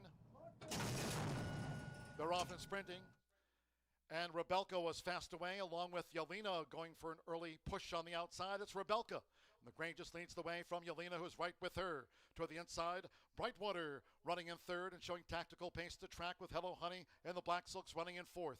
Measurement in the purple cap with the rail. Jay-Z's Not Again is next as they dash into the far turn that way. It's a break of 4 more to Breadcorn, who holds the rail on the outside of Breadcorn as they round the far turn. Kissed You Anyway in the gold with the white cap after Kissed You Anyway coming toward the quarter pole. Toward the inside is Candy Novel in the back half of the field, along with High Class Broad, and the one well back is the newcomer Dicey Riley. These maiden 2-year-old fillies make the swing, and between horses is Yeleno with toward the inside Rebelka coming down toward the final furlong. And here's charging now Brightwater with on the outside Hello Honey, and she's charging hard for Axel Concepcion. But it's Brightwater, and on the outside Hello Honey. They dive at the finish. Hello Honey on the wire with a game. Rebelka and Brightwater was between them. Breadcorn all in line.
The state's only thoroughbred and quarter horse racing is going on now at Horseshoe Indianapolis, located off I-74 at exit 109 in Shelbyville. Always free parking and free general admission. More details at HS Indy Racing.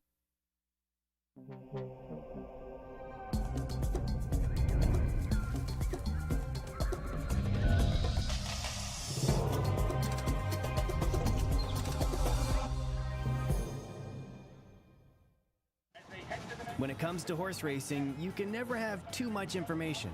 With Twin Spires, you can place your bets with confidence. Whether you use handicapping insights like our Brisnet speed ratings, prime power and past performances, the guidance of our experts' top picks, or just choose a name that catches your eye. Yes! No matter how you pick your horse, bet with Twin Spires. And now you can race to victory with Twin Spires tournaments.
Hello, Honey gets the nose down at the wire.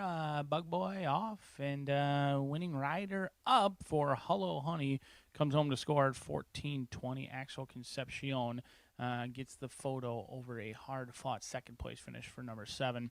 Kicking off today's late Flyer 5 on that turf, also the Grayson Grass Challenge. Shout-out to Fat Bald Guy, who's no longer too fat, but his wallet should be a little bit thicker now after $50 to win on the 8, returning 14-20.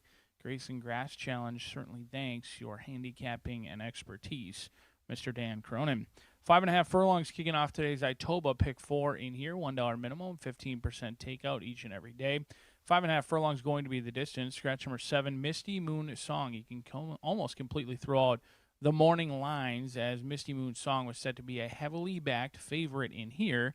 Therefore, many of the morning lines were significantly higher. You take those points out, things completely change. I had a difficult time navigating this race. In fact, I had 2 or 3 different horses on top. Ultimately went with the longest shot that I fancied for no reason other than the connections. I thought today was a good day that Burgos was going to get off the cold streak, and he already has. In fact, he was a winner earlier today, in which he had a hard-fought victory in race number 2, which kicked off our earlier pick 4. I'm hopeful he does it again, and here kicking off our late pick 4 with Randy Klopp, who's looking to keep pace with Gennaro Garcia. It's been some time since Gennaro's kind of snuck away on the front end, but that's been the case at least early on. through the midway point of this summer. But Sparkle Justice, have to like a horse who's lightly raced, took some action on debut, went off at 6-1, exits a live race here October 8th, 2025, in which it went off at just about 6-1. Since then, many in that race actually exited that one to win. Over and above, got a next out victory at in a maiden special weight, and then tried the $100,000 stakes race here on closing week, and then actually won an allowance race as well since then. And just like Mamie has also won since then with Burgos aboard. Relentless Chick, the winner from that race, has gone on to put up multiple Beyer speed figures in the 60s for Gennaro Garcia. So I think that was a live race, even though it was a maiden special weight event later on in the fall here last season. I do think Sparkle Justice got some experience. They put her away for the winter months. She comes back with Lasix today, and she's probably got the most upside in here. She hasn't raced this season. She's got some consistent workouts. I do like to see a couple of 5 furlong workouts. They are slow, but maybe she's a little bit slow to figure out the gate as well. 2 of them have been gate workouts. She's just got upside. She's lightly raced. She goes out for a trainer who knows how to win. Burgos still winning at 11% despite winless over the past month prior to today.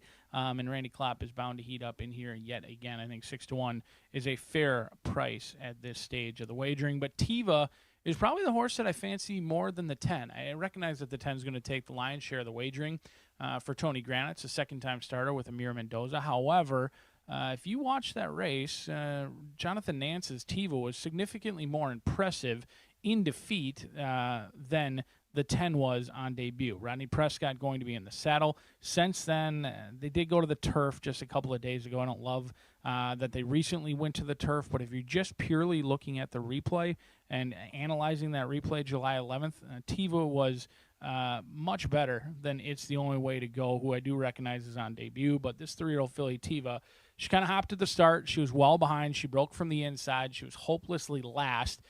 They did kind of rush up. It wasn't Rodney's fault. They certainly just got into once they got into a rhythm, they closed ground fast and, frankly, pushed the leaders right up on the inside. After that, kind of didn't really fade, just kind of stayed on evenly. The 10 had a significantly better trip. I thought Tiva was going better of the 2, and you're going to get much better on the odds at 7-1. But there is upside with a horse who's lightly raced. It's the only way to go in post position number 10. Was a 5-star just a couple of weeks ago. Tony Grant wins at about 14% with first-time starters. He was red hot at the time. Horse got some action as well, went off at 3-1. It was actually on Indiana Derby Day as well, July 11th here, in which I thought they had a pretty good trip. And when Amir Mendoza had this horse in a perfect position, just kind of asked, looked like they may run, looked like they may close into it. Maybe a horse who was figuring things out that final eighth of a mile, and just never really did it. I mean, I thought in the replay, I thought this horse was going to come, maybe a playback, maybe a horse that I would absolutely fall in love with today. But frankly, Tiva, despite all the trouble, was going better after the wire than It's the Only Way to Go. But there's a learning experience curve in there, certainly, and there's upside with a horse who's only got one lone start with It's the Only Way to Go. Amir Mendoza sees fit to stick around in here. This horse took action on debut, and I certainly think being a half to Indignat, a horse who just won on debut for Miss Kelsey Danner back in May, can yield some good things. So It's the Only Way to Go. I wouldn't blame you if you like this horse at 2-1. It just feels a little bit skinny to me. The other horse that's bound to take some action today is Grand Ariad. Another horse who hasn't been seen in some time. Chaz Recchi doesn't always have him ready to rock and roll off of a long layoff, but he takes over the training duties from Michael Weaver. The owner remains the same. You have to like that. A 3-year-old filly who comes back for her seasonal debut with Lasix today. 5, 8, 10, 11 is how I'm going to spread out through this Itoba pick 4. You can't win it if you're not in it. You've only got a couple of minutes, so you better get to capping.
Now the horses coming onto the track for the 6th race.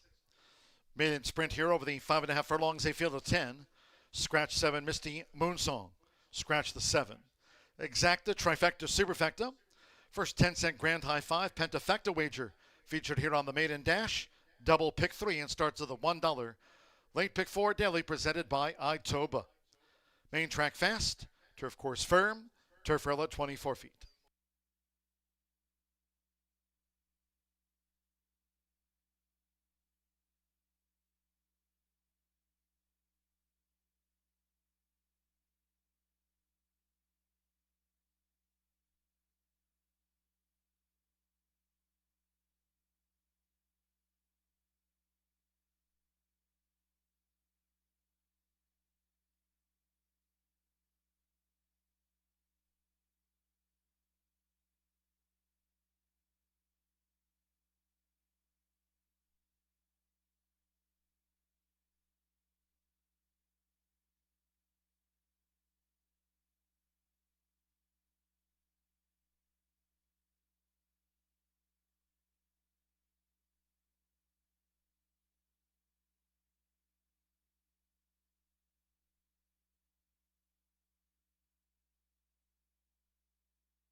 late scratch, just confirmed by the stewards. Number 4, Low Bid, has now been scratched here from the maiden upon advice of the track veterinarian. Scratch 4, Low Bid. All wagers on 4, Low Bid refunds. There will be an 8 and 4 consolation double. 8 and 4 consolation double. Those using 4, Low Bid and a multi-race wager. Those now transfer to the post-time favorite, scratch number 4, Low Bid.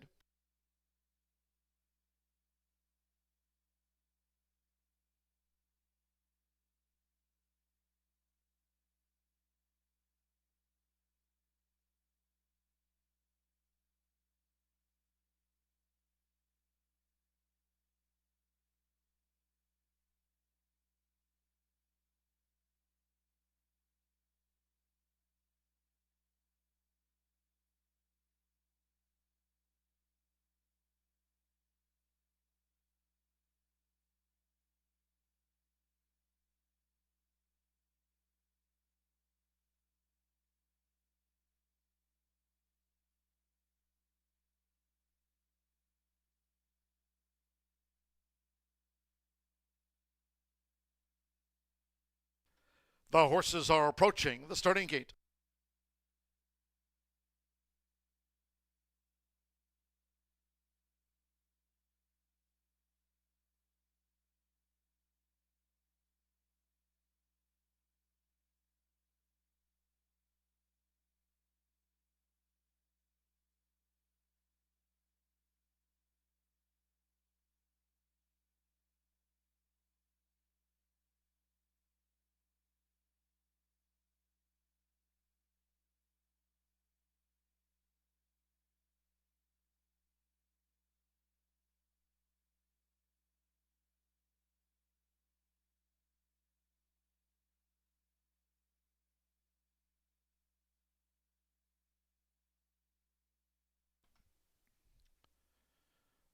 The horses have reached the starting gate. They're going in. Mitchell Morrow with Marty Girl. Evan Roma, Justice on the Rail. Joined Marty Girl.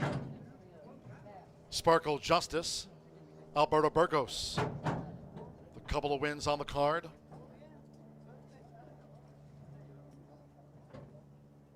Now Fernando de la Cruz with Kathy's Girl. Like Marty Girl, both in the yellow silks for MY Stables. Jake Radosevich too.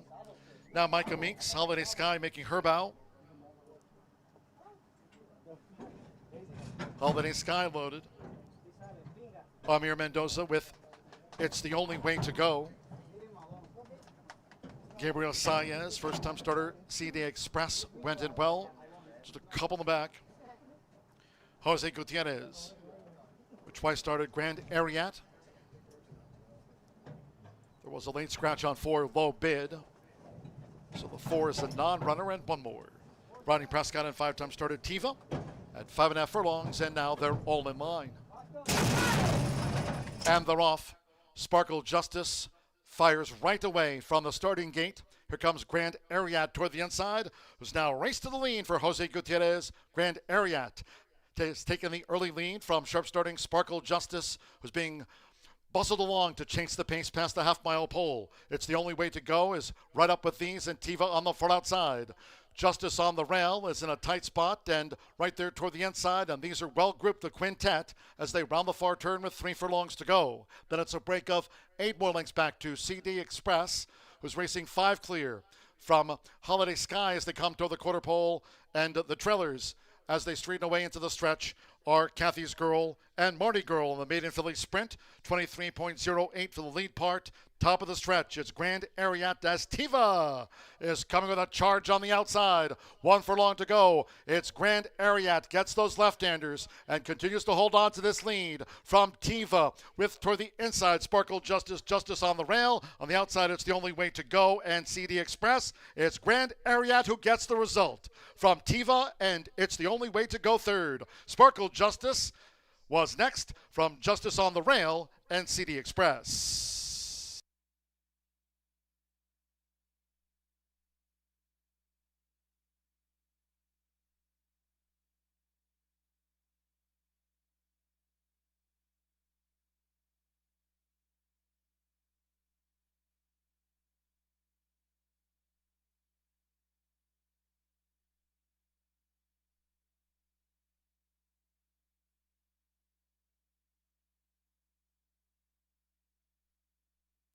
106.61. After the maiden filly sprint, 1 minute 6.61. Number 5, Grand Ariat. At 6-5, favorite home. Tiva with It's the Only Way to Go, Sparkle Justice, Justice on the Rail, and CD Express. Then we trailed back. Grand Ariat off the mark in her third career start. The Skylord filly, Jose Gutierrez for Chaz Ratchie. Georgina Avila Perez. Homebred was 6-5. The judges have posted number 11, Tiva, second. 10, It's the Only Way to Go, third. 8, Sparkle Justice, fourth. 1, Justice on the Rail, fifth. 5-11, 10-8-1.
Result official.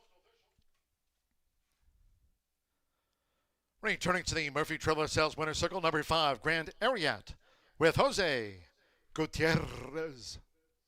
Grand Ariat is a 3-year-old chestnut filly by Skylord. Out of the Grand Slam mare, Amore Grande. Chaz Ratchie trains for breeder owner Georgina Avila Perez. Horseshoe Indianapolis congratulates the winning connections. Third time was the charm for Grand Ariat.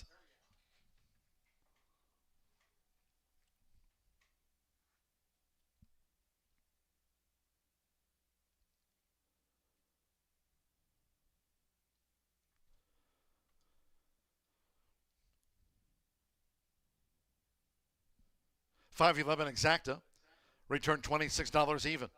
50-cent trifecta, $5.11.10 trifecta, $18.10. Sparkle Justice fourth. Justice on the Rail was fifth. 10-cent superfecta, $13.67. Pick 3 paid $141.25. 8-5 double, $29 even. 8-4 consolation, $2 double for $12 even. And the 10-cent pentafecta featured on the maiden, 5-11, 10-8-1, paid $56.16. In the sprint, 4 and 7 were non-runners in the maiden. 9 ran, favorite first, 106.61 seconds. On to running 7 we go with a revised post time. 7th race, scratch the also eligible. The 13, Toledo Bend. In the body, also take out 9, Amazing Max. Scratch 9, and the number 13, number 1, Mr. Grumpy Pants, add 2 pounds to the listed program weight there, makes it 122. Scratch 9 and 13. Exacta, trifecta, superfecta, 10-cent pentafecta, double pick 3. New post time, 5:28.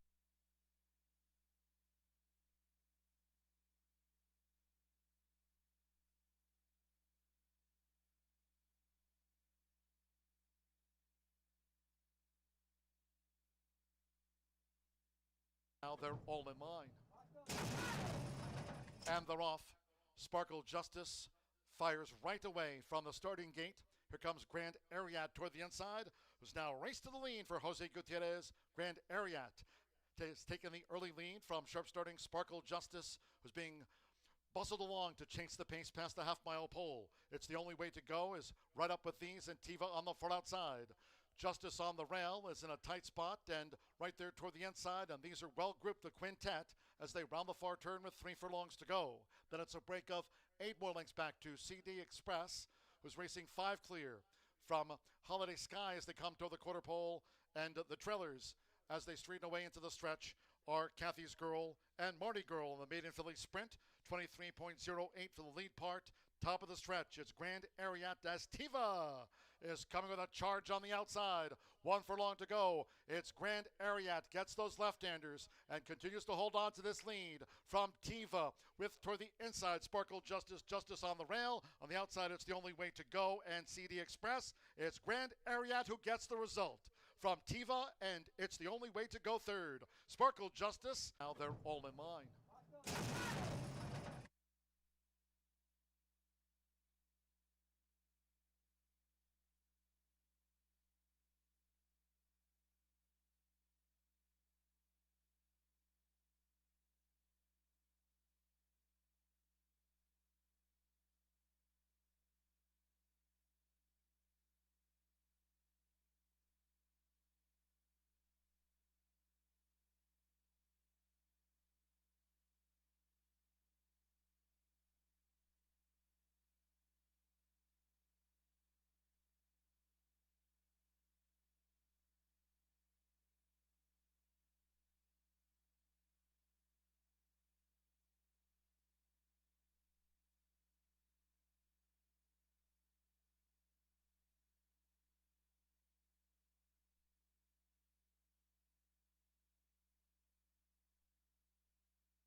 Welcome back to Horseshoe Indianapolis. Late afternoon here at Horseshoe Indy. Approaching race 7, rolling pick 3s, daily doubles. We're about a half hour away from kicking off big daily double opportunity. $5 minimum, some big turf races as well. Certainly something you want to take a look at as we head into Maddie's Haymaker. He's going to give you his analysis. He had a winner last week in the Haymaker as well as bet down. The 6 horse was great. Can't remember the name, but 15-1 morning line. I think it went off somewhere around 3-1 and came home like a good thing. Home to score, but I am anxiously awaiting the Haymaker analysis upcoming in the 8th race, kicking off that late daily double. Scratch number 9, Amazing Max. Number 13, Toledo Bend. Let's take a look at this field. More 2-year-olds taking the main stage in here as we crown yet again another maiden no more in this spot. Fairness, it looks like this Louisiana bred can likely run a 2-year-old colt by Nashville Grand Opry. $2,000 win bet at first click. However, I'm going to go a different direction entirely. First time starter, did not make my top 3. I'm going to try Merit Badge in here. A Minnesota bred 2-year-old gelding. There's no bias in that. You don't see too many Minnesota breds being by Matoli in here. Out of Badge of Honor, and boy, do I remember Badge of Honor well. She raced both at Prairie Meadows and at Canterbury for Bernie Roan. Bernie Roan, excellent trainer up there at Canterbury.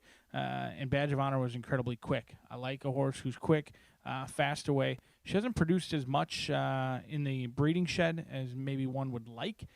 Some decent ones as well. Maybe most notably would be Take Charge Macy, who did go off at 37-1 for Peter Miller in the Grade 3 Honeybee earlier this spring and fall. Spring and winter at Oaklawn Park. But Merit Badge is going to get back to the main track in here, has 1 start over at Ellis. Finished well. I thought they just really couldn't do much about it. William Anton Georgie was over there. They broke from the outside post. They were 5 wide throughout that entire journey. I thought they stayed on, though. It was very impressive in the manner in which they stayed on. It wasn't a bad race by any means, and I'm going to be cheering for the Minnesota bred in here, Merit Badge. Sneaky, maybe 6-1 right now, but projections is low. It's 2-1. We'll see if Merit Badge can get one home for the Minnesota bred in here. The 11 is Uncle with Money. Boy, do we all wish we had uncles with money. That certainly would make things a lot easier. A 2-year-old colt by Upstart. Santo Sanger going to be in the saddle in here for Ray Hernandez. Tried the maiden special weight level twice, and we'll try it yet again in here. It was restricted last time out at Churchill, but this is a horse who's taken a ton of class relief. Not for maiden special weight per se, but in a purse perspective. $88,000 debut in the spring, 4.5 furlong sprint in which it was only a field of 5. I do recognize that, but they still went off at 6-1. They weren't a long shot by any means.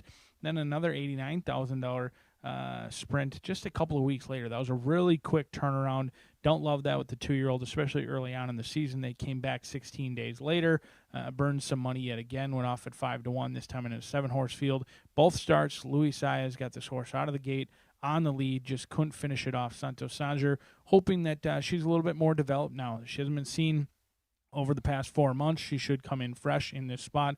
Ray Hernandez winning at 13%. I think there's upside with a horse with experience, getting some class relief, and has been training well over at the training track over there as well. Uncle with Money on the board at 6-1.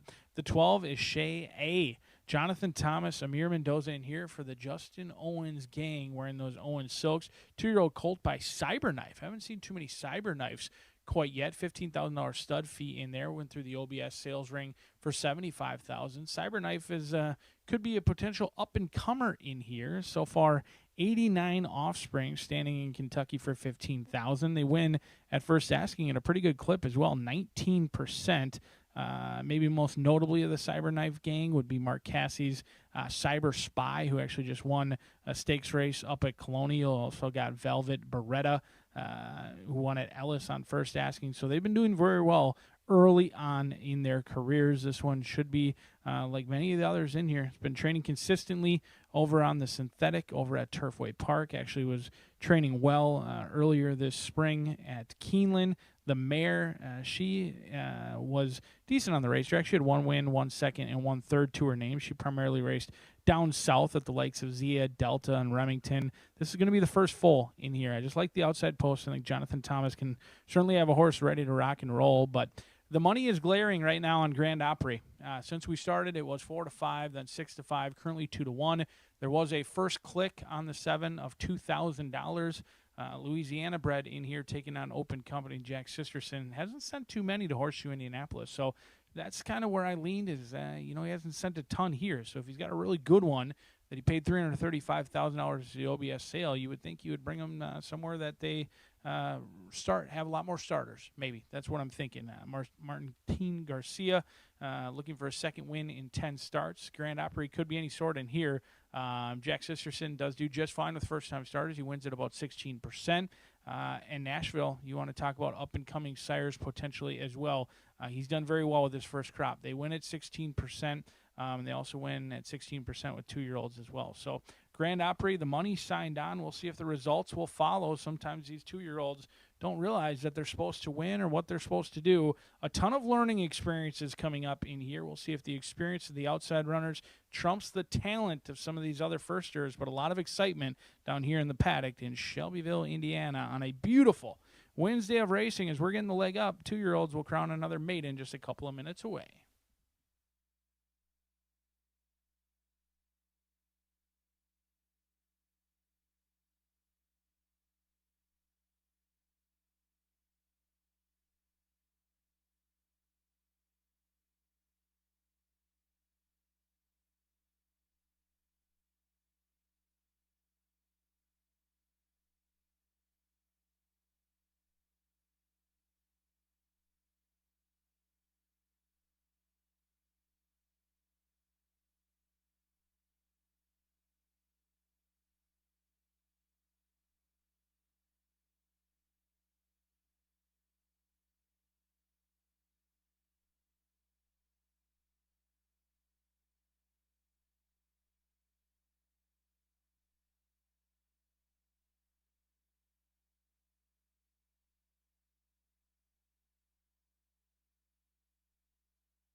The horses coming onto the track now for the 7th race.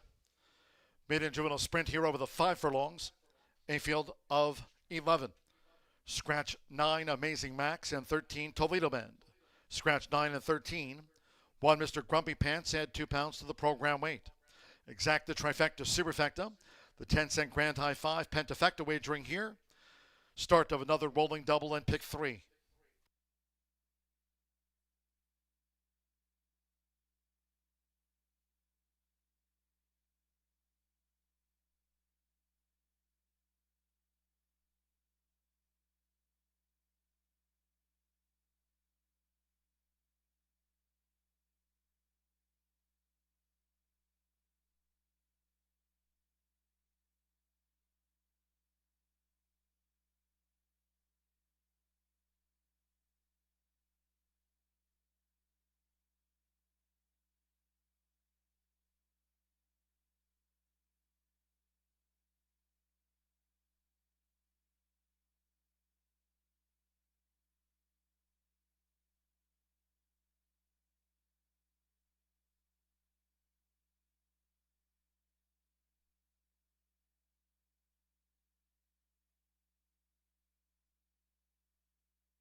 The horses are approaching the starting gate.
The horses have reached the starting gate.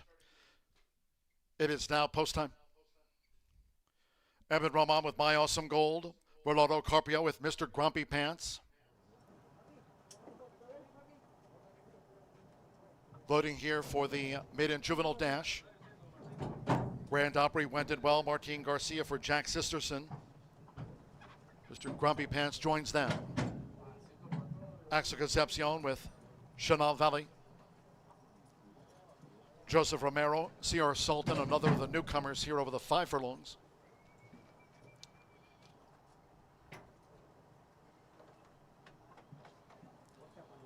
Now, Summer Pauly, first timer, prophetically drew 3.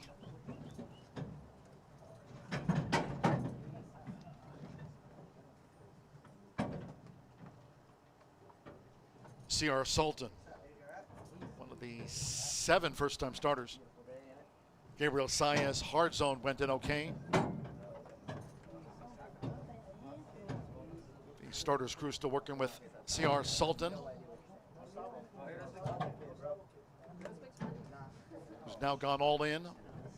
Still a few more left to load here. The 5 furlong start. Joe Ramos with Beach Vibe. Was 4th on Ella's debut, Beach Vibe.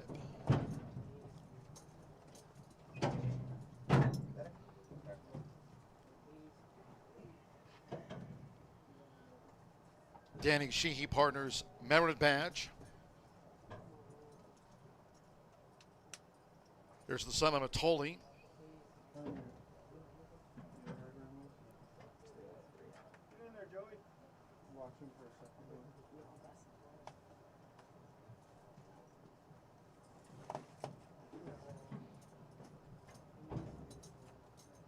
Right now, Merit Badge is a 2-1 favorite. 5-2 on Grand Opry and 7-2. Uncle with Money standing by to move in. 3rd on Ella's debut, this Merit Badge.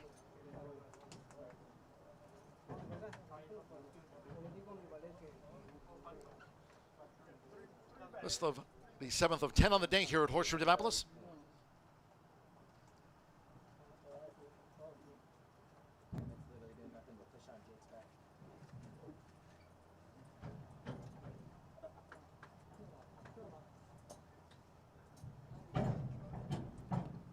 Merit Badge loaded. 2 back. Sando Sanjor. Twice started Uncle with Money. Over the 5 furlongs, fast track. And one more. Mir Mendoza with Cheyenne. All in line. Offense sprinting. Cheyenne fast away. Mr. Grumpy Pants. There's Merit Badge showing good speed to Vi along with Uncle with Money. It's Merit Badge who's forged in front here in the early stages from Uncle with Money and Cheyenne both pressing as they round the far turn. Mr. Grumpy Pants running in fourth as they round the far turn with just over 3 furlongs to go. Then on the outside, as they round the far turn, a bid by C.R. Sultan. Now inside 3 to go. Then it's a break of 2 more to Hard Zone. As the leaders have stretched him out, Mr. Grumpy Pants. Further back to Grand Opry on the far outside, looking to come around Beach Vibe as they straighten away and come through the final quarter of a mile. Further back to Chanel Valley with toward the inside, My Awesome Gold. And the one outpace was prophetically. It's Merit Badge. Coming down to the final half furlong with Danny Sheehy, the son of Matoli, and Merit Badge is a 3-length leader near home from C.R. Sultan second best. Merit Badge has scored the winning run by 4 from C.R. Sultan. Uncle with Money third, Hard Zone fourth, then Shy A with Chanel Valley, and Grand Opry was after that.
.24 out to the maiden juvenile. 58.24 seconds, 10, 8, 11, and then stand by for the 4th and 5th. First, number 10, Merit Badge at 2 to 1. 8, C.R. Sultan, 45 to 1 on the runner-up. Number 11, Uncle with Money, 7 to 2 third. The 4, Hard Zone, 19 to 1 fourth, and 12, Shy A, 6 to 1 for the Pentafecta. So there it is in frame. 10 is beaten home, 8-11, 4 in the 12th, 5th. Danny Sheehy getting on the Wednesday score sheet here for Anamia. Sentimentoli at second asking.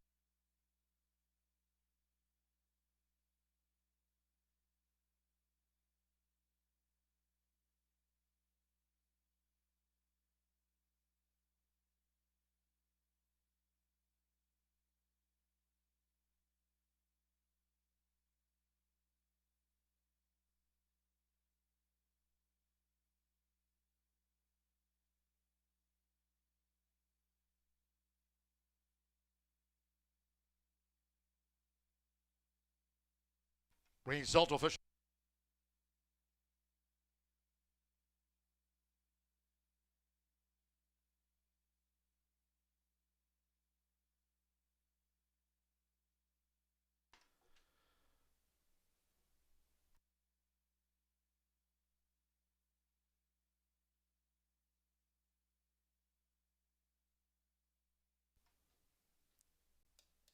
Returning to the Murphy Trailer Sales Winner's Circle, number 10, Merit Badge with Dennis Sheehy.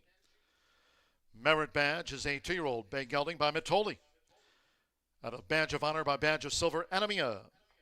Trains for breeders and owners, Cheryl Sprick and Richard Bremer. The winner was bred in Minnesota by the owners.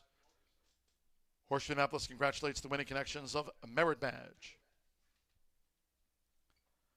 10-8 exacta paid $160 even.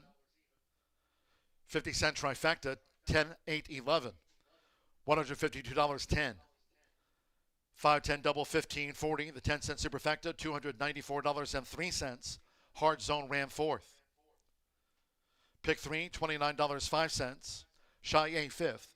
10-cent pentafecta, $3,546.67. 11 maiden juveniles ran, 58.24. 19 minutes away from race 8 of 10. In the starter turf mile, scratch 1 Busy Channel, 13 Henry the Hank, and 15 Mogi Sun. Number 14, Leave It to Kitten, draws in. Scratch the numbers 1, 13, and the 15. Exacta, trifecta, superfecta, 10-cent pentafecta. Start to the $5 last call thoroughbred double. Final pick 3, featured of the day. Revised post time just past the top of the hour.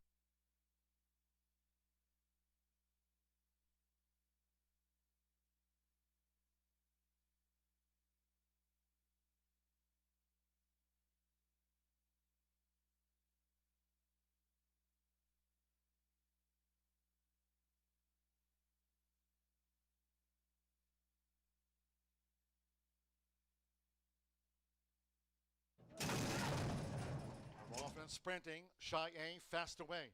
Mr. Grumpy Pants, there's Merit Badge showing good speed to vie along with Uncle with Money. It's Merit Badge who's forged in front here in the early stages from Uncle with Money and Shy A both pressing as they round the far turn. Mr. Grumpy Pants running in fourth as they round the far turn with just over 3 furlongs to go. Then on the outside, as they round the far turn, a bid by C.R. Sultan. Now inside 3 to go. Then it's a break of 2 more to Hard Zone. As the leaders have stretched him out, Mr. Grumpy Pants. Further back to Grand Opry on the far outside, looking to come around Beach Vibe as they straighten away and come through the final quarter of a mile. Further back to Chanel Valley with toward the inside, My Awesome Gold. And the one outpace was prophetically. It's Merit Badge. Coming down to the final half furlong with Danny Sheehy, the son of Matoli, and Merit Badge is a 3-length leader near home from C.R. Sultan, second best. Merit Badge has scored the winning run by 4 from C.R. Sultan. Uncle with Money third, Hard Zone fourth, then Shy.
So a haymaker can be many things. You can have a job as a haymaker. A haymaker is a farm worker who cuts, dries, turns and bales grass or alfalfa to make hay for animal feed. While modern operations rely heavily on machinery like tractors and mechanical balers, farms still hire workers, often seasonally, to manage hay fields, operate equipment, or stack bales. And also a haymaker, also commonly used as a business name for restaurants, bars, or corporate firms where employment means working as a server, bartender, or corporate strategist rather than working on a farm. You know what else a haymaker is? Haymaker is you take your fist and you have it down here, and with force, you connect, which is what we did last week with a division.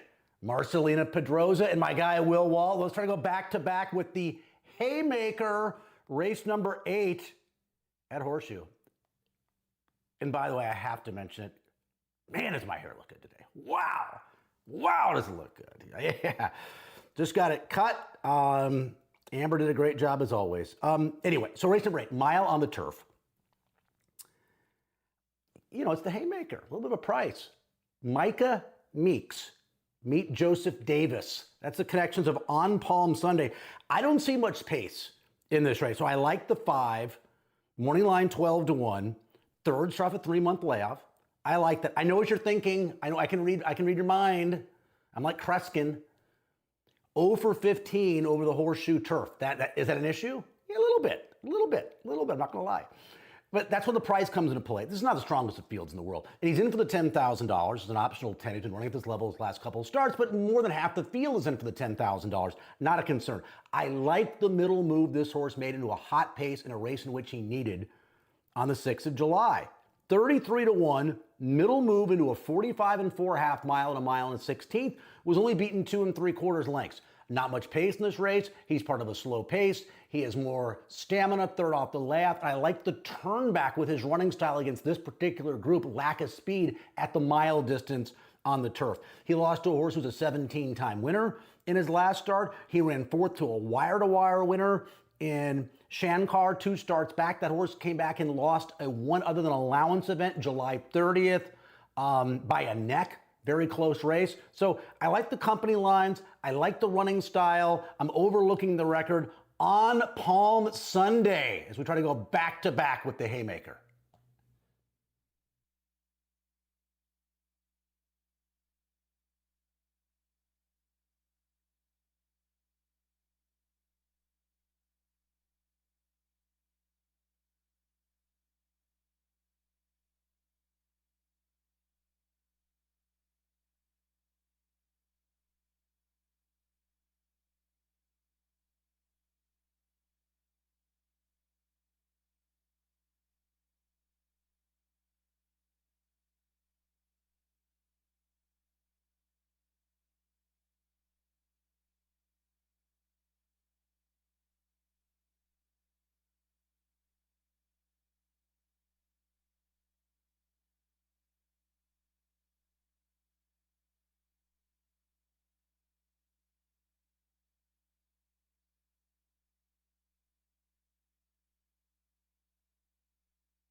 Here they come.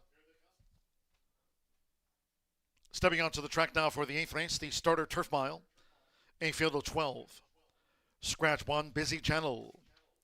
Take out 13, Henry the Hank, and scratch 15, Mogi Sun. 14, Leave It to Kit and Runs. Scratch the 1, 13, and the number 15. Exacta, Trifecta, Superfecta. The 10-cent Pentafecta featured here. Double, final pick 3 of the night.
Crossing over to the turf course. The horses are approaching the starting gate.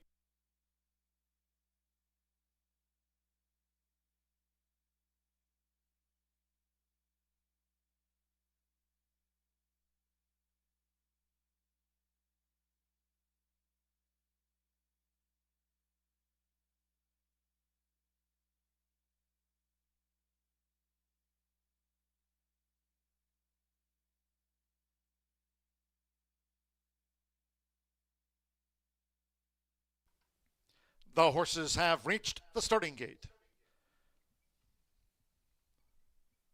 They're going in. Del Mo would make it a hat trick of wins on the card for Alberto Burgos. Mitchell Merle, Go Bali Go. Amir Mendoza with Bout Tree Fitty taking his spot in the starting gate. Santo Sandro with 9 questions, one of the Tony Granite's 2. Fernando de la Cruz with Count of Amazonia. Micah Meeks with On Palm Sunday went in well. Vaccinator would be a Danny Sheehy double. Vaccinator going in. Celino Pethosa Jr. with Summer Lover. Alex Ashar with Jailhouse Justice. Alexander Bendezu, Grand Illusion. One more here for the starter mile. Summer Pauly, Leave It to Kid and Drew in to make up the dozen.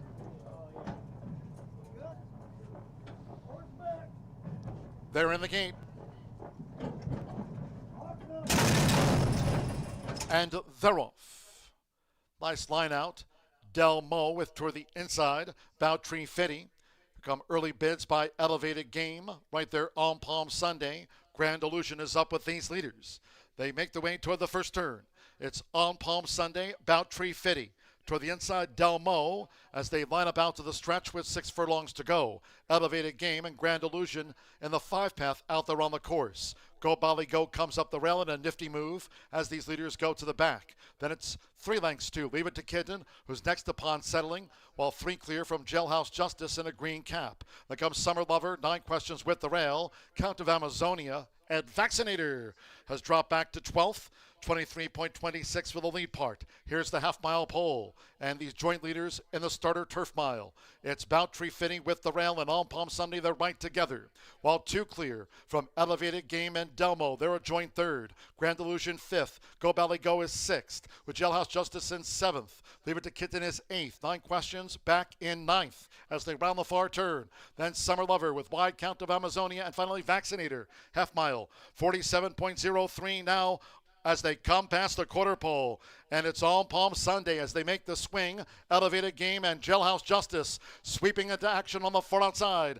3/4, 1 minute 11.81 seconds. Here's Jailhouse Justice with 1 furlong to go. Up to battle Elevated Game. On Palm Sunday is dropped back. Leave It to Kitten right there. Delmo between horses. 9 questions is also finishing well. It's Jailhouse Justice toward the inside. Go Bali Go. Go Bali Go for Mitchell Merrill. Go Bali Go to get and beat Jailhouse Justice. Leave It to Kitten third. 9 questions. Delmo. Summer Lover. Elevated Game. Grand Illusion. On Palm Sunday. Vaccinator. Bout Tree Fitting and Count of Amazonia was last of 12.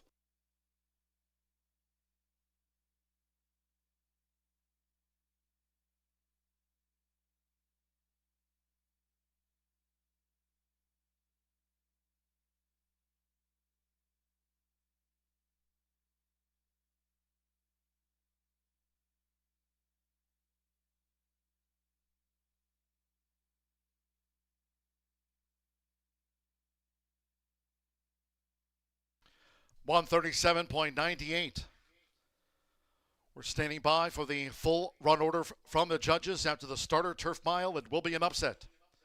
18-1 on the 8. Go Bali Go. It was 4-1 on 7. Jailhouse Justice.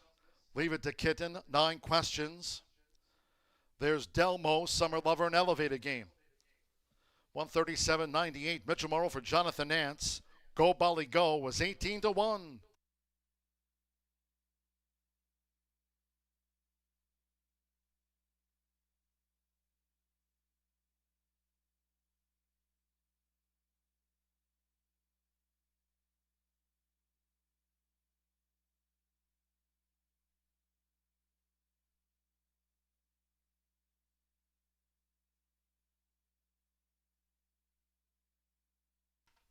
Here it is, 8-7, 14.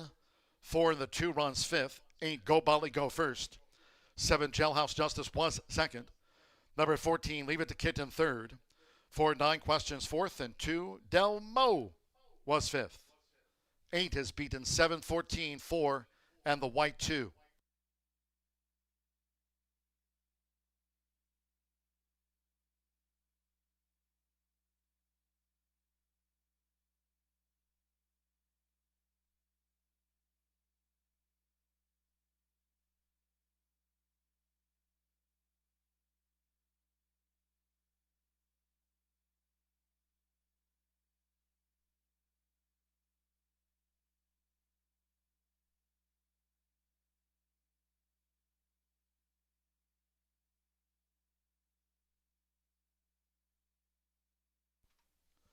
Returning to the Murphy Trailer Sales winner circle, number 8, Go Bolly Go, with Mitchell Marole. Go Bolly Go is a 7-year-old dark bear brown gelding by Balabali. The Sally's Dream by Utopia. Jonathan Nance trains for Charles Allen. Craig Minton co-owns from the Jonathan Nance stable. Horseshoe Indianapolis congratulates the winning connections of Go Bolly Go. It's official.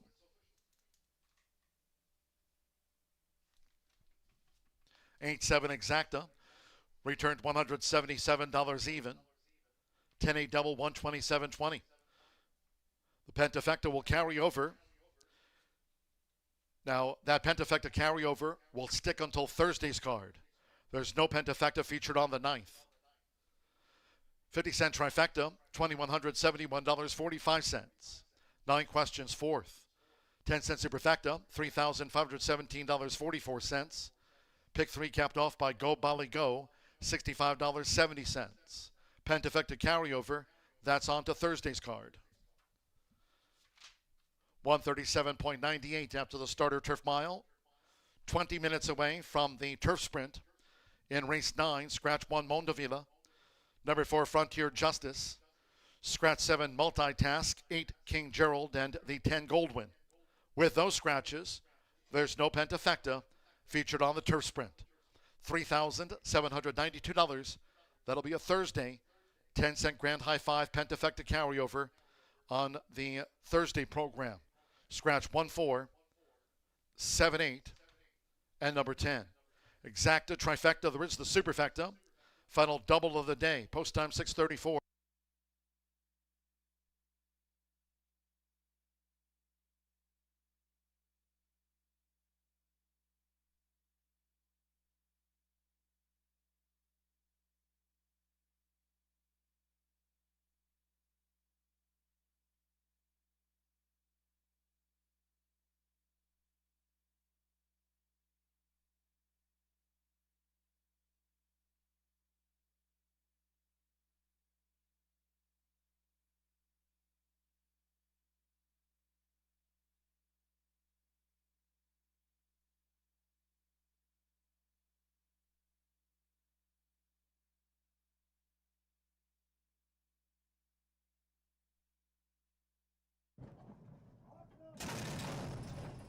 And they're off. Nice line out. Del Mo with toward the inside. Bowtree Fitty. Come early bids by Elevated Game. Right there on Palm Sunday. Grand Illusion is up with these leaders. They make the way toward the first turn. It's on Palm Sunday. Bowtree Fitty. Toward the inside, Del Mo as they line up out to the stretch with 6 furlongs to go. Elevated Game and Grand Illusion in the 5-path out there on the course. Go Bolly Go comes up the rail in a nifty move as these leaders go to the back. Then it's 3 lengths to Leave It to Kitten, who's next upon settling, while 3 clear from Jailhouse Justice in a green cap.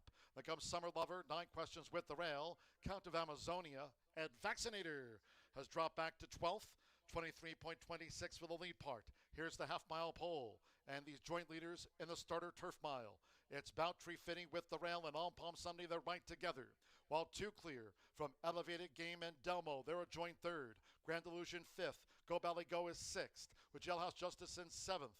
Leave It to Kitten is 8th. 9 questions back in 9th as they round the far turn. Then Summer Lover with wide count of Amazonia, and finally Vaccinator. Half mile, 47.03 now as they come past the quarter pole. And it's on Palm Sunday as they make the swing.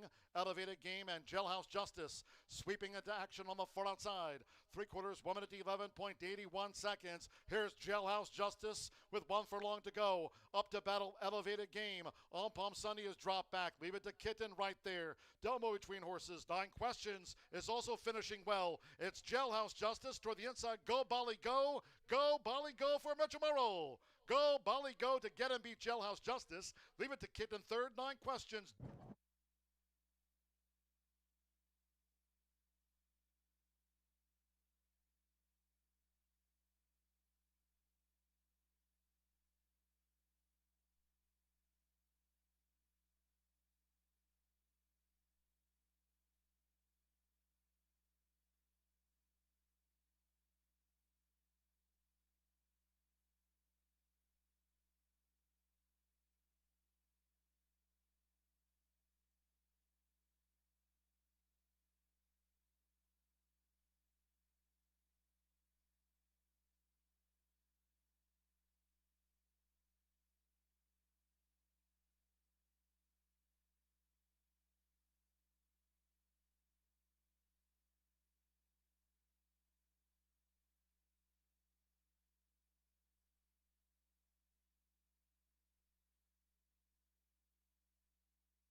Today's results are in for Racing Rachel's Warriors. Congratulations to Tim Foyce in first, John Naparu in second, and Tom Luther in third. Be sure to stop by the first floor OTB counter to collect your prize. Thank you to everyone for participating in today's Racing Rachel's Warriors contest.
Long shot, go, Bali, go. We've seen that in the past. Jailhouse Justice does have a tendency to just kind of hang around once they hit the lead.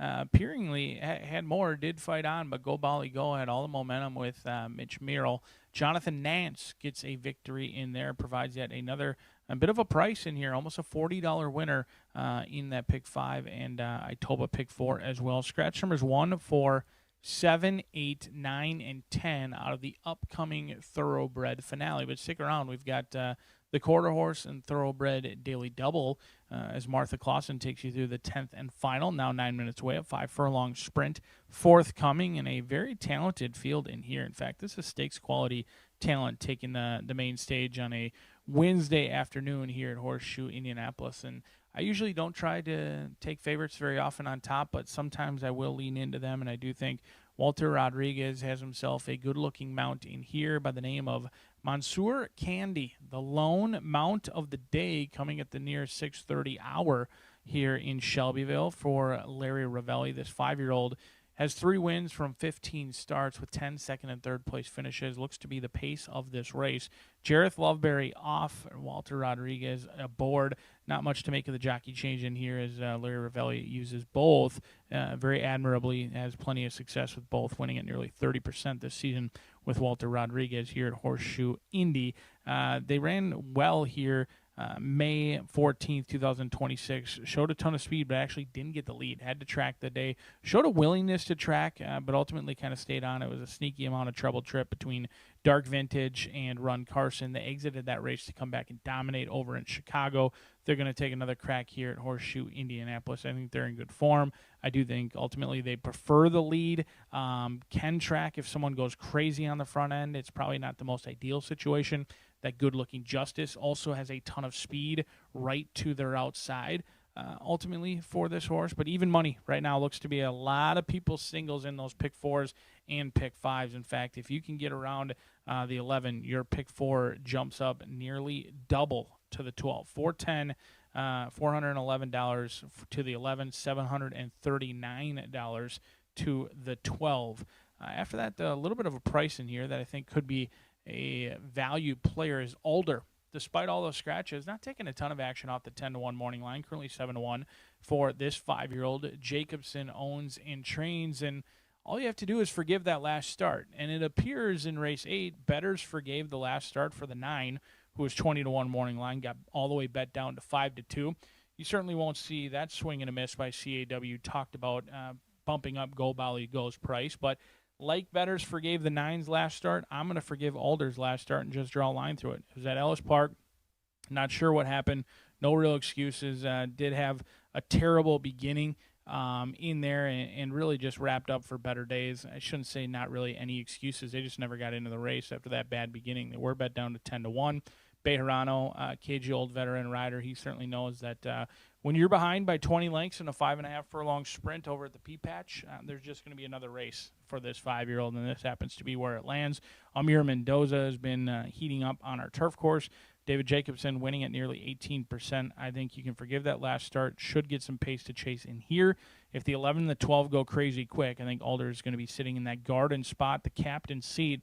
We'll see if Amir Mendoza says, ahoy, friends, all the way to the winner's circle with Alder, who, despite the scratches, looks to be a friendly pace-friendly setup in here for Alder. All you have to do is forgive that last start July 17th, and Alder certainly looks a lot more better than he does right now. But 7-1, you can't go wrong with that price for David Jacobson at this track on the turf. The 12 after that is 5-2, taking a ton of action. Good-looking Justice. In fact, the bettors have really narrowed this down to 2. If you're looking at those will pays for the horizontals in both pick 4 and pick 5, it would indicate that Good-looking Justice and the 11 are the 2 that you certainly have to beat. The prices significantly go higher after this. The question is, will this 5-year-old horse for Justice Farms handle the turf? Certainly bred to handle the turf. Aaron West does well, first time on the turf.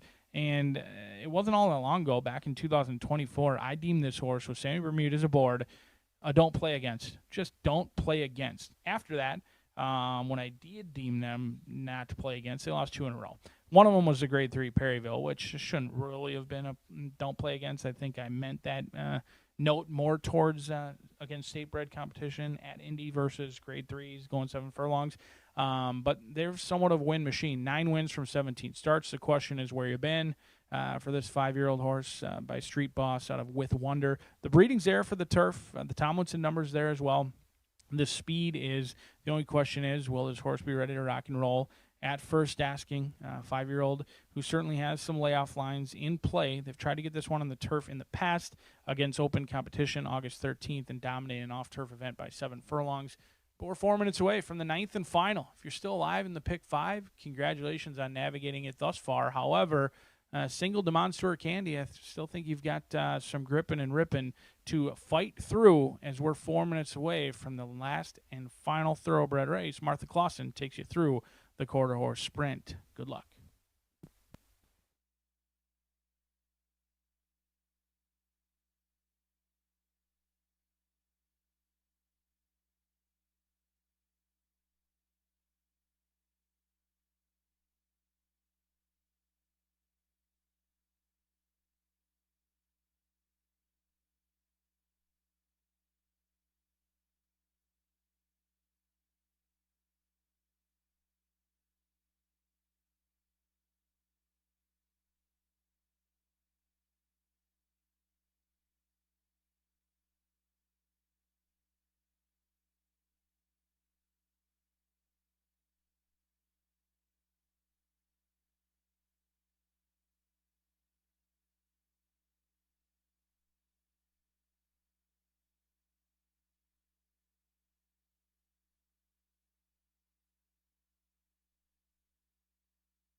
Drawing closer to post time for this turf sprint here, field of 6.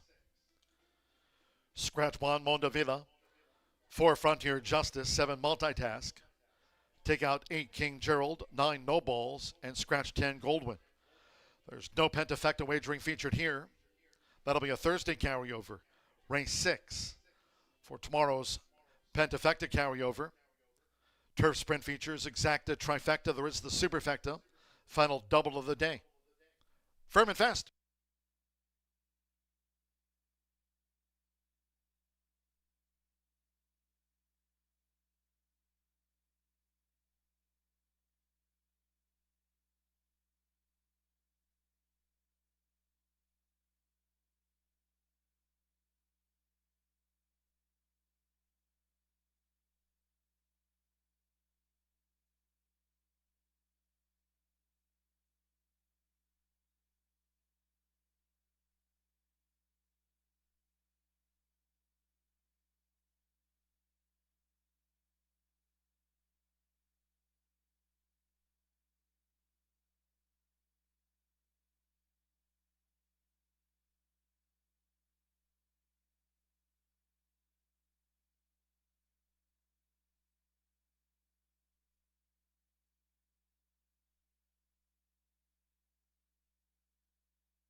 The horses are approaching the starting gate.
The horses have reached the starting gate. It is now post time. They're going in. Balakazoo would be a double for Mitchell Murrell. Marcelino Pathosa Jr. with Scotty's on edge.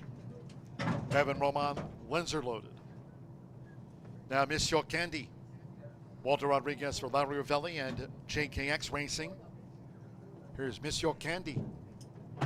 Loads 4 to 5. Here over the 5 furlongs. Course firm rail at 24 feet, 2 back. Amir Mendoza with Alder. So stand by one more. Fernando de la Cruz with Good Luck Injustice. They're in the gate.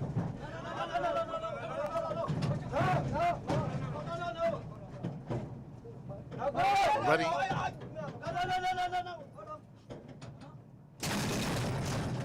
They're off and sprinting. Lenzer rockets away. Monsieur Candy in the black cap with that speed, and Good Luck Injustice going for an early challenge on the far outside. It's Lenzer.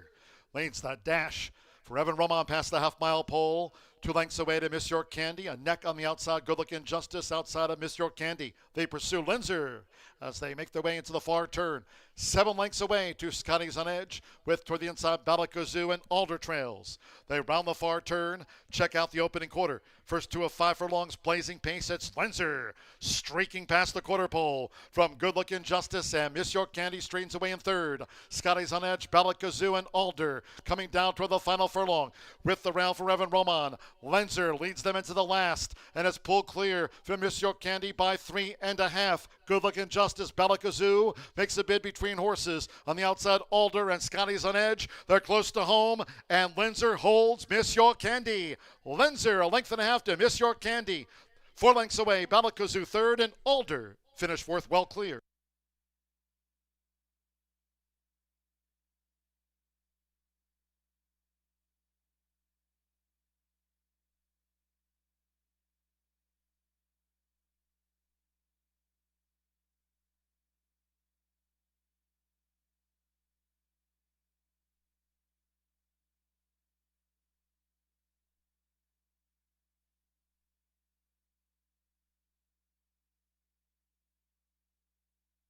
$56.96 after the turf sprint.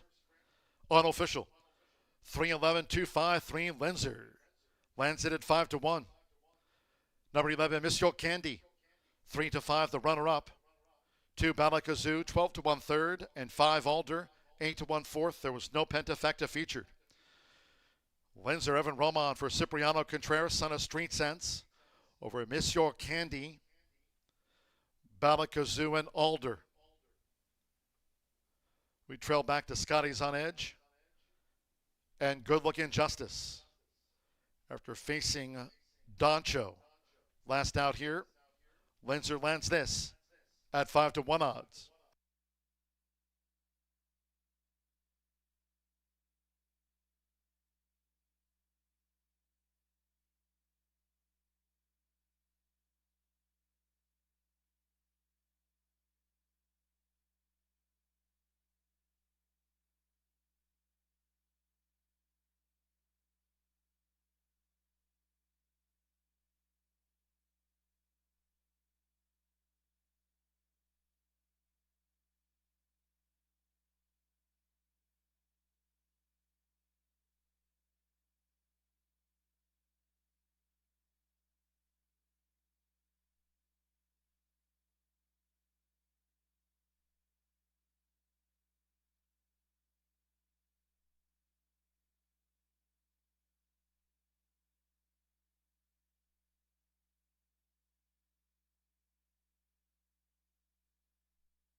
Result official.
Returning to the Murphy Traveler Sales Winners Circle, the blue 3, Lenzer with Evan Roman. Lenzer is a 5-year-old dark mare brown gelding by Street Sense. Out of the Tapit mare Macaroon, racing 4, trainer Cipriano Contreras' Contreras Stable Incorporated, Linda Fisher, and Ed Fisher. Horseshoe Indianapolis congratulates the winning connections of the now 5-time winner, Lenzer.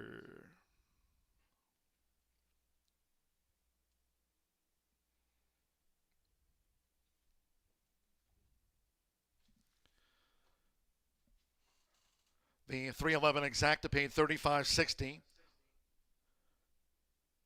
50-cent trifecta, $22.70. 8-3. $5 last call double, $725. Alder fourth. 10-cent superfecta. $15.24. Pick 3, $275.55. $1 late pick 4, daily presented by Itoba, returned $1,577.60. 4 out of 4. Pick 5, $7,000. $26.70 on 5 of 5. 10th race, quarter horse maiden juvenile dash over the 350 yards. Scratch the also eligibles, 11 through the number 14. There are no rider changes. Exacta trifecta superfecta and the 10-cent quarter horse pentafecta. Post time for the finale in the 7 o'clock hour.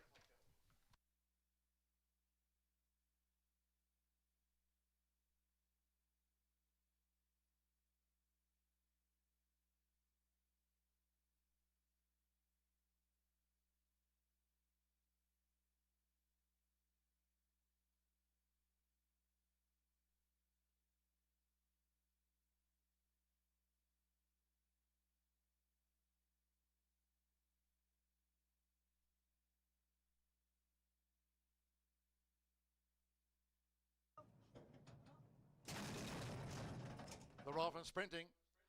Lenzer rockets away.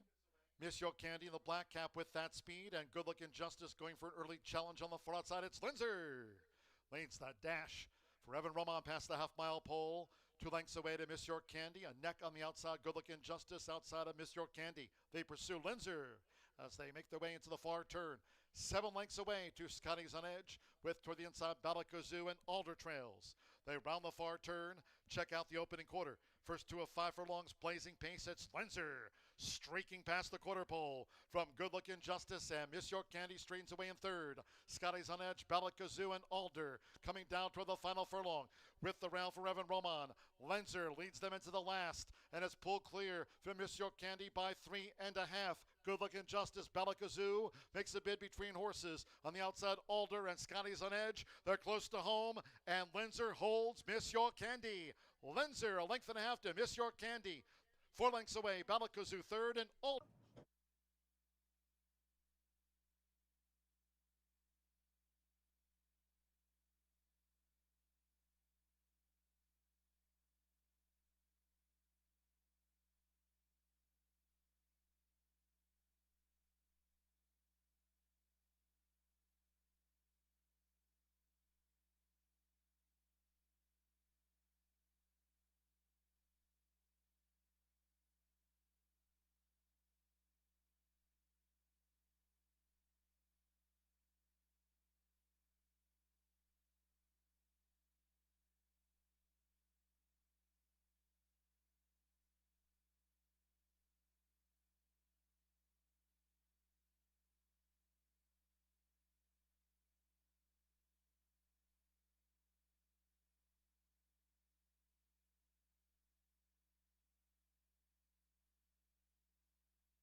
Well, before we talk about our quarter horse finale on this Wednesday afternoon at Horseshoe Indianapolis, I have to send a huge shout out to the team behind TW's Streaking Cowboy yesterday, who was just incredible. I used the word sensational several times in my preview yesterday, and I'm not taking one of them back because this gelding by Flying Cowboy 1, 2, 3 so deserved it. He set a new stakes track record, and the pride from Tom Wiley and his wife Tammy. Tom bred him, and then of course the entire Natasha Perez team. She is so gracious about always saying it's not just her, it's her daughter, it's her husband, everybody who really believes in this horse and takes such incredible care of him. So that was a lot of fun to watch, and keep up the good work. Really great team there. All right, well, today is going to be a little bit different. We have a full field of 2-year-old quarter horses. They're going to be traveling 350 yards. We do scratch the also eligibles 11, 12, 13, 14, but we still got a very interesting field. What most of them have in common is that they exited a trial for the Heartland Futurity, which was run in very sloppy track condition. And not all horses are suited for that. And so I think you didn't see any wow performances that day, but I'm sure some of them will turn it around this afternoon. All right, so I'm going to begin with number 10, and that's Cartel's Cool Snow, who's going to make his 4th start of the season for top quarter horse conditioner Tim Eggleston. This is a son of Carter's Cartel, out of a thoroughbred mare, so should have no problem with this 350-yard distance. Of course, Tim Eggleston's been brilliant so far this season, and the fact that the horse just ran a 4th place finish and that sloppy track doesn't really bother me too much. Eduardo Diaz, who's topping the jockey standings, has the call. That's my top choice. Let's go next to number 3, and that's Savage Chef, one of 2 Tony Cunningham trainees, 2 starts to date for this son of Favorite Cartel, bred in California by Steve Burns. DVM. I'm a big fan of him. He stands a Favorite Cartel and a couple other stallions out there in California, and these are just quality pedigree. Steve Burns has been honored by AQHA as champion breeder on several occasions. A really good looking horse, it looks like Black Beauty. I love that. This is a filly, but anyway, I think she didn't really care for the off track, in my opinion, either in her trial, but I think today she'll be in the mix under Danny Martinez.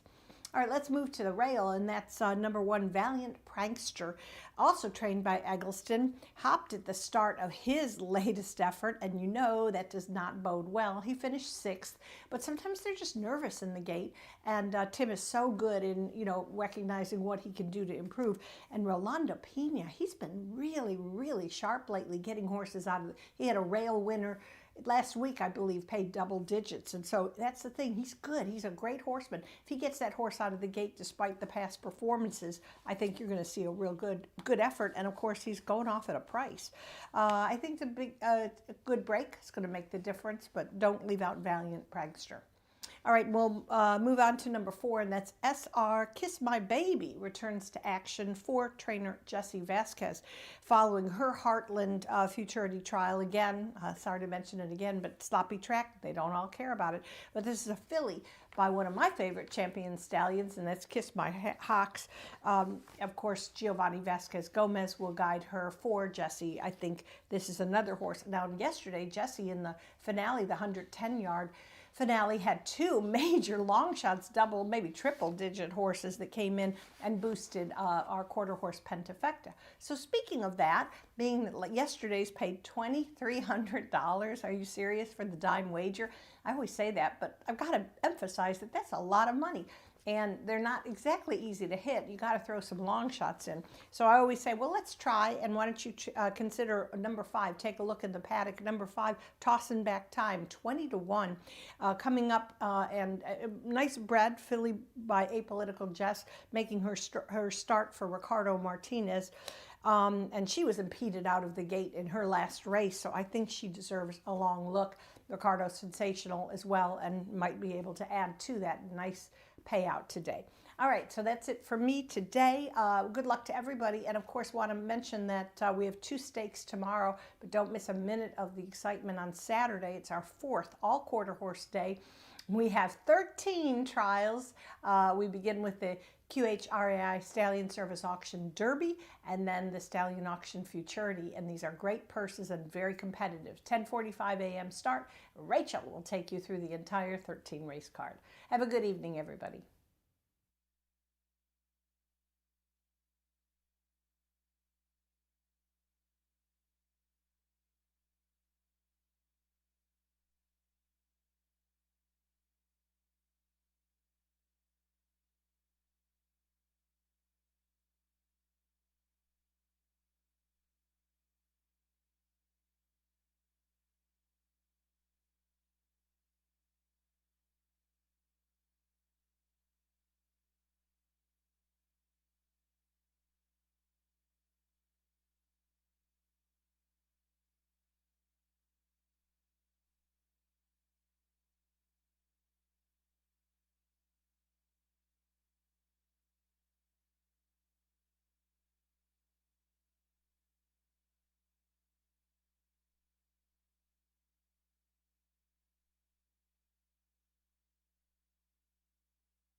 Stepping onto the track now for the 10th race.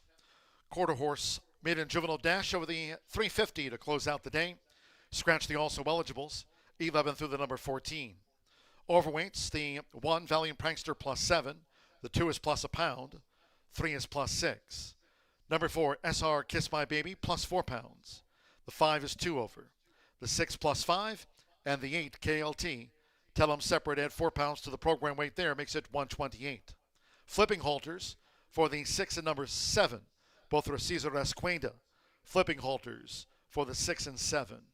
Exacta, trifecta, superfecta, and the quarter horse pentafecta.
Arriving at the gate.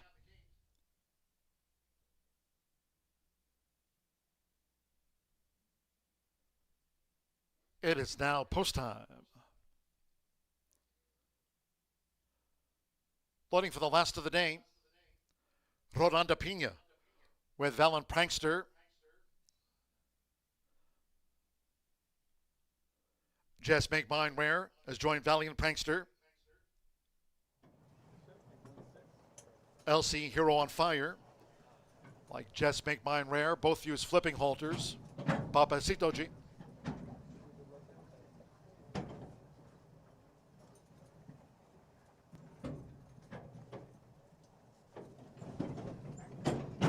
Toss and back time, Just Make Mine Rare.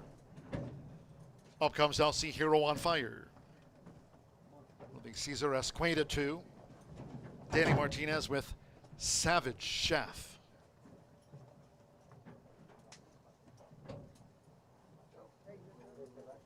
KLT, tell him separate, went in okay.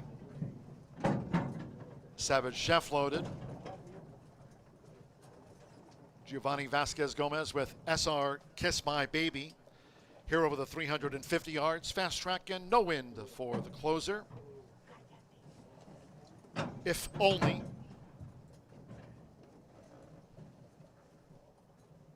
Eleven to 1. If only from post 9.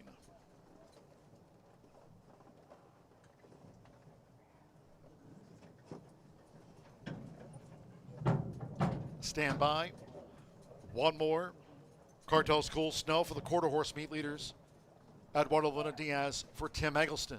Cartel's Cool Snow, Thursday post time 2:10. Last of the day, all in.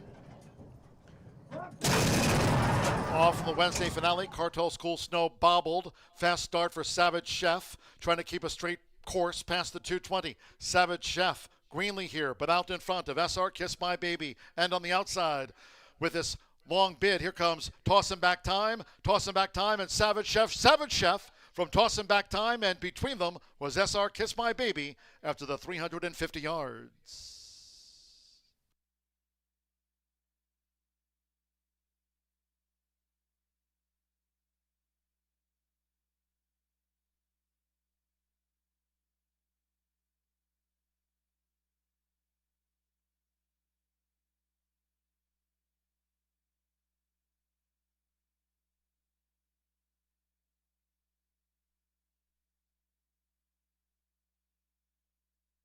Photo finish, hold all tickets.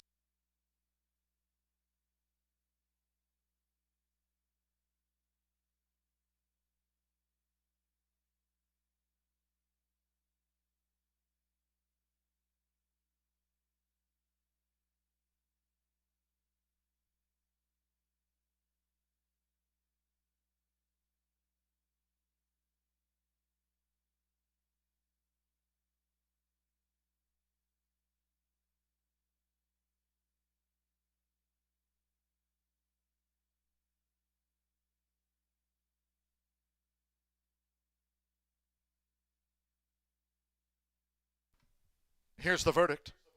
3-5, 4-1-9, the blue 3. Savage Chef at 3-1 first, 18.255. That's that quarter horse maiden juvenile dash, 18.255 seconds. 3 Savage Chef first, number 5. Tossin' Back Time second, number 4. SR Kiss My Baby third. Number 1 Valiant Prankster fourth, and the 9 If Only fifth. So Danny Martinez here in the finale for Tony Cunningham. Burns Ranch, the California bred favorite Cartel filly out of Ruth's Chris. Savage Chef.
And the Murphy Trailer Sales winner circle, the 3 Savage Chef with Danny Martinez. 2-year-old black filly by favorite Cartel out of Ruth's Chris by Separatist. Tony Cunningham trains for Burns Ranch. Steve Burns and Tony Cunningham. Horseshoe Indianapolis congratulates the winning connections of Savage Chef. Carved out a win. And the maiden juvenile, 18.255.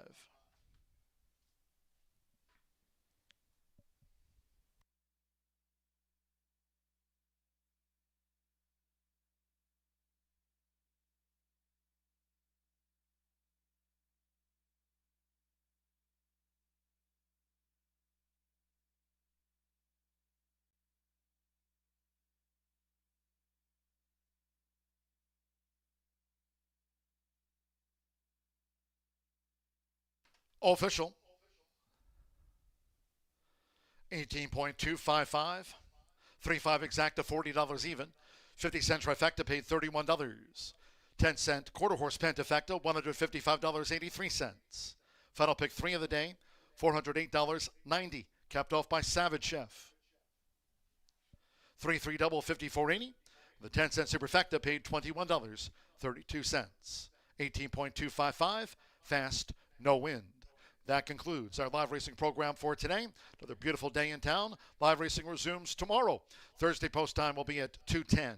Until next time, for all of us here at Horseshoe Indianapolis, it's been my pleasure today from the broadcast booth. For now, track announcer John G. Dooley saying good night.